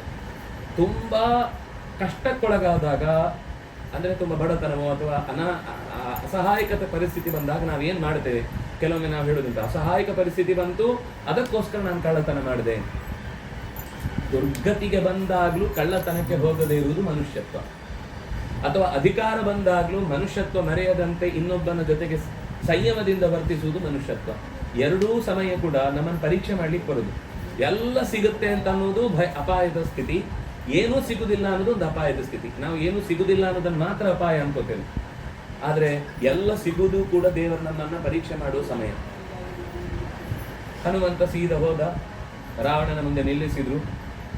ಕಪೆ ಕುತೋಸಿ ಕಸ್ಯವ ಕಿಮರ್ಥಂ ಈದೃಶಂ ಕೃತಂ ಅಂತ ಬೈದ. ಯಾರು ನೀನು, ಯಾರವನು, ಎಲ್ಲಿಂದ ಬಂದೆ, ಯಾಕೆ ಬಂದೆ, ನಿನ್ನ ಉದ್ದೇಶ ಏನು? ಅವನು ಹೇಳ್ತಾನೆ, ಅವೈಹಿ ದೂತಮಾಗತಂ ದುರಂತ ವಿಕ್ರಮಸ್ಯ ಮಾನ್ ರಘುತ್ತಮಸ್ಯ ಮಾರುತಿಂ ಕಲು ಕುಲಕ್ಷಯೇ ತವೇಶ್ವರಂ. ನಾನು ಸಾಮಾನ್ಯ ಅಲ್ಲ, ದೂತಂ ದುರಂತ ವಿಕ್ರಮಸ್ಯ. ಯಾರು ಬಂದ್ರೆ ನಿನ್ನ ಬದುಕು ದುರಂತವಾಗುತ್ತೋ ಅಂಥ ವಿಕ್ರಮಶೀಲನಾದಂತಹ ರಾಮಚಂದ್ರನ ದೂತ ನಾನು. ನೋಡಿ, ತಾಯಿ ಕೇಳಿದಾಗ್ಲೂ ಹಾಗೆ ಹೇಳ್ದ, ರಾವಣ ಶತ್ರು ಕೇಳಿದಾಗ್ಲೂ ಹಾಗೆ ಹೇಳ್ದ. ನಾವು ಕೆಲವೊಮ್ಮೆ ನಮ್ಮ ವರ್ತನೆಗಳಲ್ಲಿ ಹೇಗಿರುತ್ತೆ ಅಂದ್ರೆ, ದೈನ್ಯ ತೋರಿಸ್ತೇವೆ ಅಷ್ಟೇ. ನಮ್ದೇನಿರುತ್ತೆ ಎಲ್ಲ ದೇವರು ಅಂತ ಇದ್ದಕ್ಕಿದ್ದಾಗೆ ದೈನ್ಯ ಬರುತ್ತೆ. ಆಮೇಲೆ ಎಲ್ಲಿಯಾದ್ರೂ ಸಿಟ್ಟು ಬಂದಾಗ ನಾನು ಇಲ್ದಿದ್ರೆ ಏನಾಗ್ತಿತ್ತು ಗೊತ್ತಾ ಅಂತ ನಮ್ಮ ಒರಿಜಿನಲ್ ವರ್ಷನ್ ಬೇರೆ ಇರುತ್ತೆ. ಹನುಮಂತ ತಾಯಿ ಹತ್ರನೂ ಅದೇ ಮಾತಾಡ್ತಾನೆ, ಹನುಮಂತನ ಹತ್ರ ಅದೇ ಮಾತಾಡ್ತಾನೆ. ಅವನ ಹತ್ರ ಮತ್ತೆ ಎರಡು ನಾಲಿಗೆ ಇಲ್ಲ. ನಮ್ಮಲ್ಲಿ ಏನಂದ್ರೆ ಕೆಲವು ಸ್ಟೇಜ್ ಮೇಲೆ ಭಾರಿ ನಾಜೂಕಾದ ಮಾತುಗಳಿರ್ತವೆ. ಮತದಾರರೇ ನನ್ನ ಬಂಧುಗಳು, ಅವರೇ ನನ್ನ ಅಭಿಮಾನಿ ದೇವತೆಗಳು, ನಾನು ಅವರನ್ನು ಬಿಟ್ಟು ಬೇರೆ ಬದುಕಿಯೇ ಗೊತ್ತಿಲ್ಲ ಅಂತಹ ಸ್ಟೈಲ್ ಇರುತ್ತೆ. ಆಮೇಲೆ ಯಾರೋ ಮಾತಾಡಿ ಎಸೆಯೋ ನಾನು ಹೊರಗೆ ಅಂತ ಅತ್ಯಂತ ದರ್ಪದ ಮಾತುಗಳನ್ನು ನೋಡ್ತೇವೆ ನಾವು. ಆದರೆ ಹನುಮಂತ ಹಾಗಲ್ಲ. ತಾಯಿ ಹತ್ರನೂ ಅದನ್ನೇ ಹೇಳಿದ, ರಾವಣನ ಹತ್ರನೂ ಅದನ್ನೇ ಹೇಳಿದ. ಆಮೇಲೆ ಒಂದು ಮಾತು ಎಚ್ಚರಿಸಿಕೊಟ್ಟ, ನಚೇತ್ ಪ್ರದಾಸಸಿ ತ್ವರಂ ರಘುತ್ತಮ ಪ್ರಿಯಾಂತದ ಸಪುತ್ರ ಮಿತ್ರ ಬಾಂಧವೋ ವಿನಾಶಮಾಶು ಯಾಸ್ಯಸಿ. ಒಂದು ವೇಳೆ ಈಗಲೂ ಕೂಡ ರಘುತ್ತಮನ ಪ್ರಿಯೆಯಾದಂತಹ ಸೀತಾ ಮಾತೆಯನ್ನು ನೀನು ಬಿಟ್ಟು ಕೊಡದೇ ಹೋದರೆ ತಪ್ಪೇ ಮಾಡದ ನಿನ್ನ ಬಂಧುವರ್ಗ, ಮಿತ್ರವರ್ಗ, ನಿನ್ನ ಇಡೀ ಪ್ರಜಾವರ್ಗ ಕಣ್ಣೀರಿನಲ್ಲಿ ಕೈ ತೊಳಿಬೇಕಾಗತ್ತೆ, ಎಚ್ಚರ ಇರಲಿ. ಅವನಿಗಿದೆಲ್ಲ ಅರ್ಥ ಆಗಿಲ್ಲ. ಅವನ 10 ತಲೆ ಇತ್ತು ಅಷ್ಟೇ, ಯಾವ ತಲೆಯಲ್ಲೂ ಬೇಕಾದಿರ್ಲಿಲ್ಲ. ಅವನು ಸಿಟ್ಟು ಮಾಡ್ಕೊಂಡ, ಕೊಂದು ಬಿಡಿ ಗಪಿಯನ್ನ, ಇವನೇನು ಬುದ್ಧಿ ಹೇಳುದು ನಮಗೆ ಅಂತ. ನಮ್ಮಲ್ಲಿ ಏನ್ ಮಾತಿದೆ ಹೇಳಿ, ಒಳ್ಳೆ ಮಾತು ಒಂದು ಗಿಳಿ ಹೇಳಿದ್ರು ಕೇಳಬೇಕು ಅಂತ. ಬಾಲಾದಪಿ ಶುಕಾದಪಿ, ಒಳ್ಳೆ ಮಾತು ಯಾರು ಹೇಳಿದ್ರು ಕೇಳಬೇಕು ಅಂತ. ಆದ್ರೆ ಅವನಿಗೆ ತಲೆಗೆ ಅರ್ಥನೇ ಆಗಲಿಲ್ಲ. ಅಷ್ಟೆಲ್ಲ ಓದಿದ್ದ, ಇಂಥದ್ದು ಬರಲ್ಲ. ಕೆಲವೊಮ್ಮೆ ಈ ಕಾಮನ್ ಸೆನ್ಸ್ ಅನ್ನೋದು ನಾಟ್ ಕಾಮನ್ ಟು ಆಲ್, ಅದು ಎಲ್ರಿಗೂ ಇರುತ್ತೆ ಅಂತ ಹೇಳಿಕ್ ಬರಲ್ಲ. ಹಾಗಾಗಿ ಅವನು ಕೊಂದು ಬಿಡಿಯಿಂದಾಗ ವಿಭೀಷಣ ಓಡಿ ಬಂದ. ಅವನು ನಾನು ರಾಮಚಂದ್ರನ ದೂತ ಅಂತ ಹೇಳ್ಕೊಂಡಿದ್ದಾನೆ.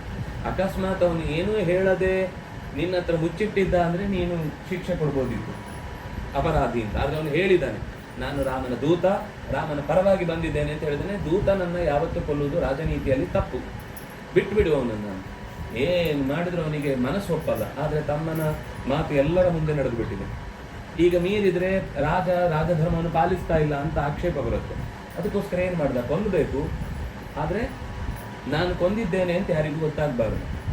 ಅದಕ್ಕೇನು ಯೋಚನೆ ಮಾಡಿದ ಅಂದ್ರೆ, ಬಾಲಕ್ಕೆ ಬೆಂಕಿ ಕೊಡಿ.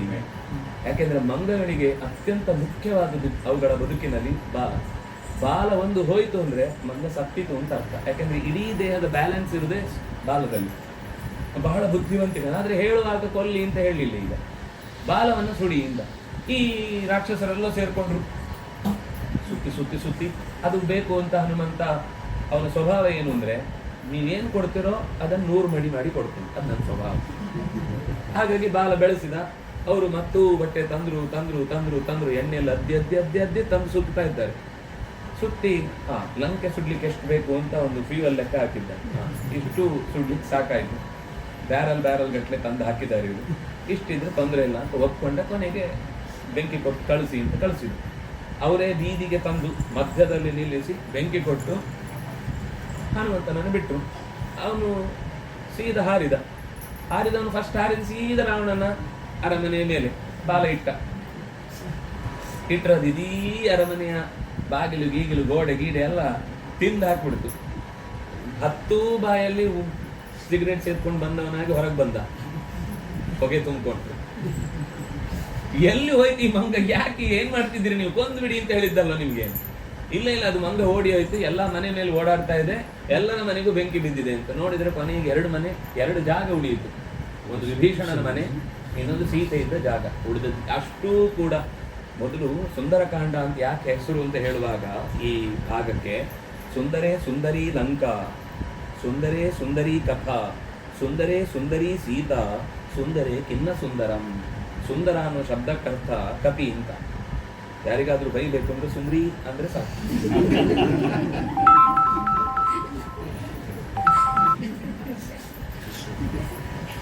ಏನ್ ಸುಂದರು ಅಂತ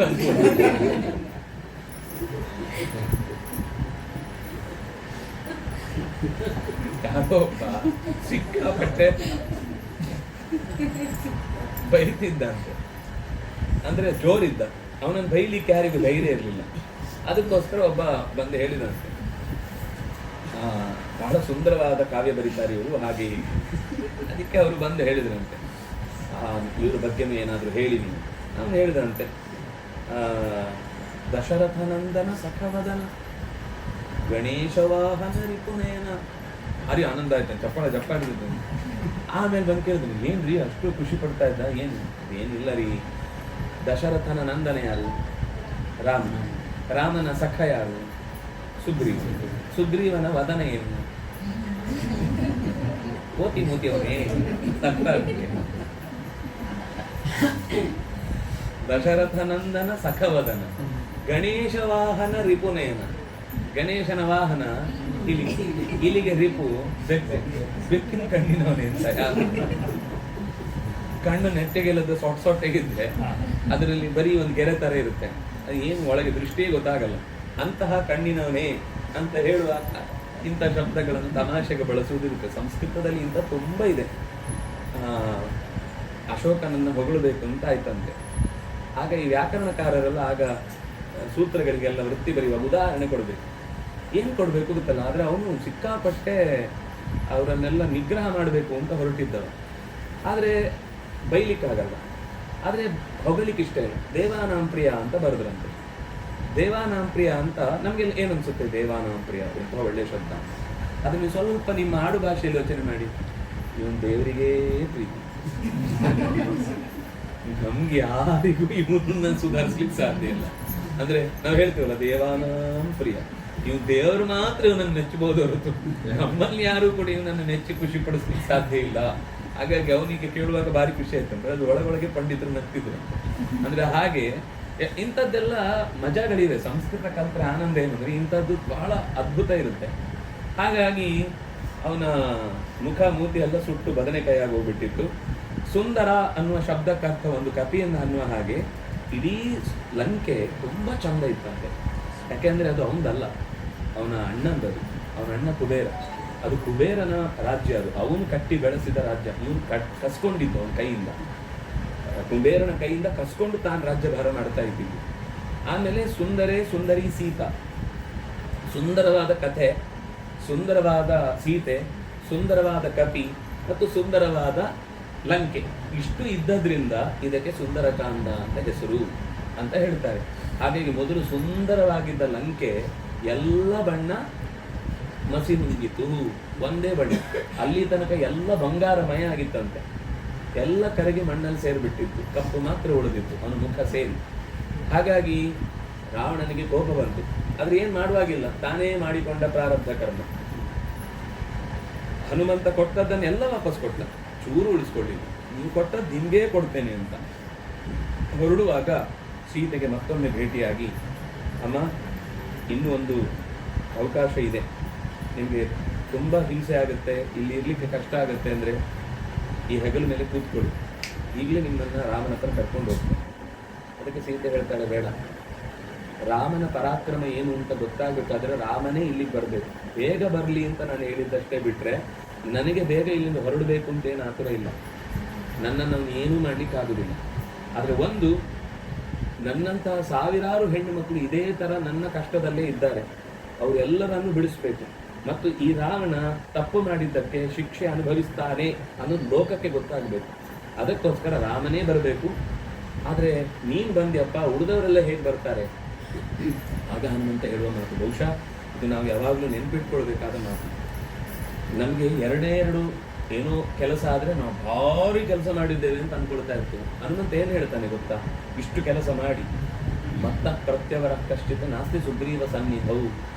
ಅಮ್ಮ ಹೆದರಬೇಡ, ಇಡೀ ಸುಗ್ರೀವನ ಕಪಿಕೋಟಿಯಲ್ಲಿ ನಾನು ಕೊನೆಯವನು, ನಾನೇ ಹಾರಿ ಬಂದಿದ್ದೇನೆ ಅಂದಮೇಲೆ ಇನ್ನು ಉಳಿದ ಕಪಿಗಳು ರಾಮನನ್ನು ಕರ್ಕೊಂಡು ಬರುವುದಿಲ್ಲ ಅಂತ ಅನ್ನೋದನ್ನು ಹೇಗೆ ನೀನು ಚಿಂತಿಸ್ತಿ?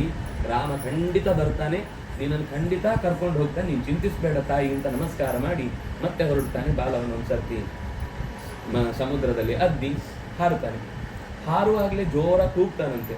ಯಾಕೆಂದ್ರೆ ಈ ಜಾಂಬವಂತನ ಎದೆ ಬಡ ಬಡ ಬಡ ಬಡ ಅಂತ ಬಡ್ಕೋತಿತ್ತಂತೆ, ಅದೇ ಕೇಳಿಸ್ತಿತ್ತಂತೆ ಅಲ್ಲಿ. ಅಷ್ಟು ಹೆದರಿ ಬಿಟ್ಟಿದ್ದಾನೆ, ಏನಾಗುತ್ತೋ ಹೇಗಾಗುತ್ತೋ, ಹೊಗೆ ಬರ್ತಾ ಇದೆ ಸಿಕ್ಕಾಪಟ್ಟೆ ಆ ಕಡೆಯಿಂದ.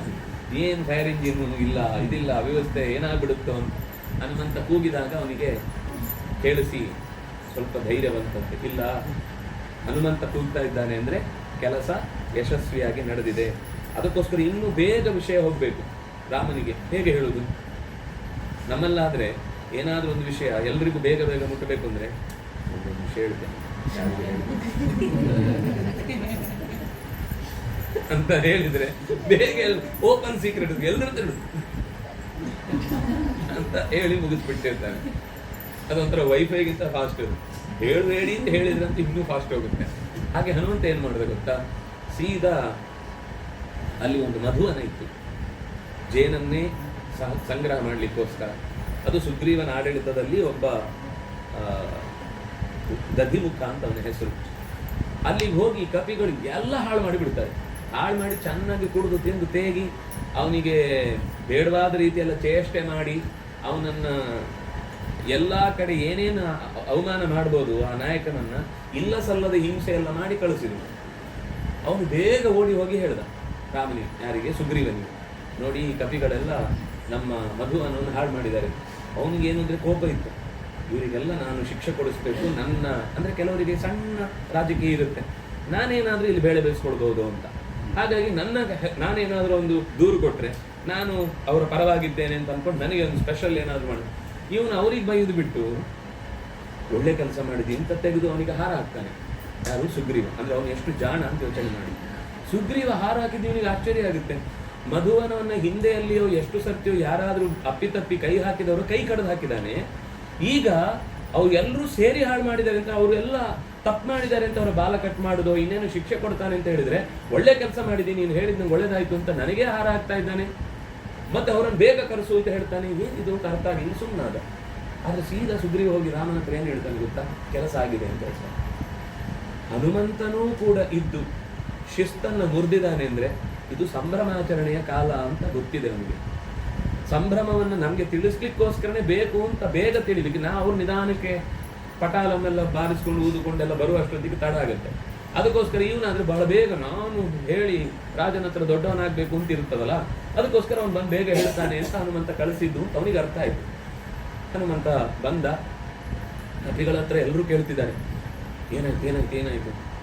ನಾವಾದ್ರೆ ಒಂದು 5-6 ಜನ ಹೋಗಿ ಯಾವುದೋ ಒಂದು ದೊಡ್ಡ ಕೆಲಸ ಮಾಡಿ ಬಂದೆವು ಅಂತಂದ್ರೆ ನಮ್ಮ ಹತ್ರ ಕೇಳಿದವ್ರು ಎಲ್ಲರೂ ನೀವು ಪ್ರತ್ಯೇಕ ಕೇಳಿದ್ರೆ ಎಲ್ಲರೂ ನಾವು ಮಾಡಿದ್ದು ವಸ್ತುತಃ ಮಾಡಿದವನು ಯಾರೋ ಇರ್ತಾನೆ.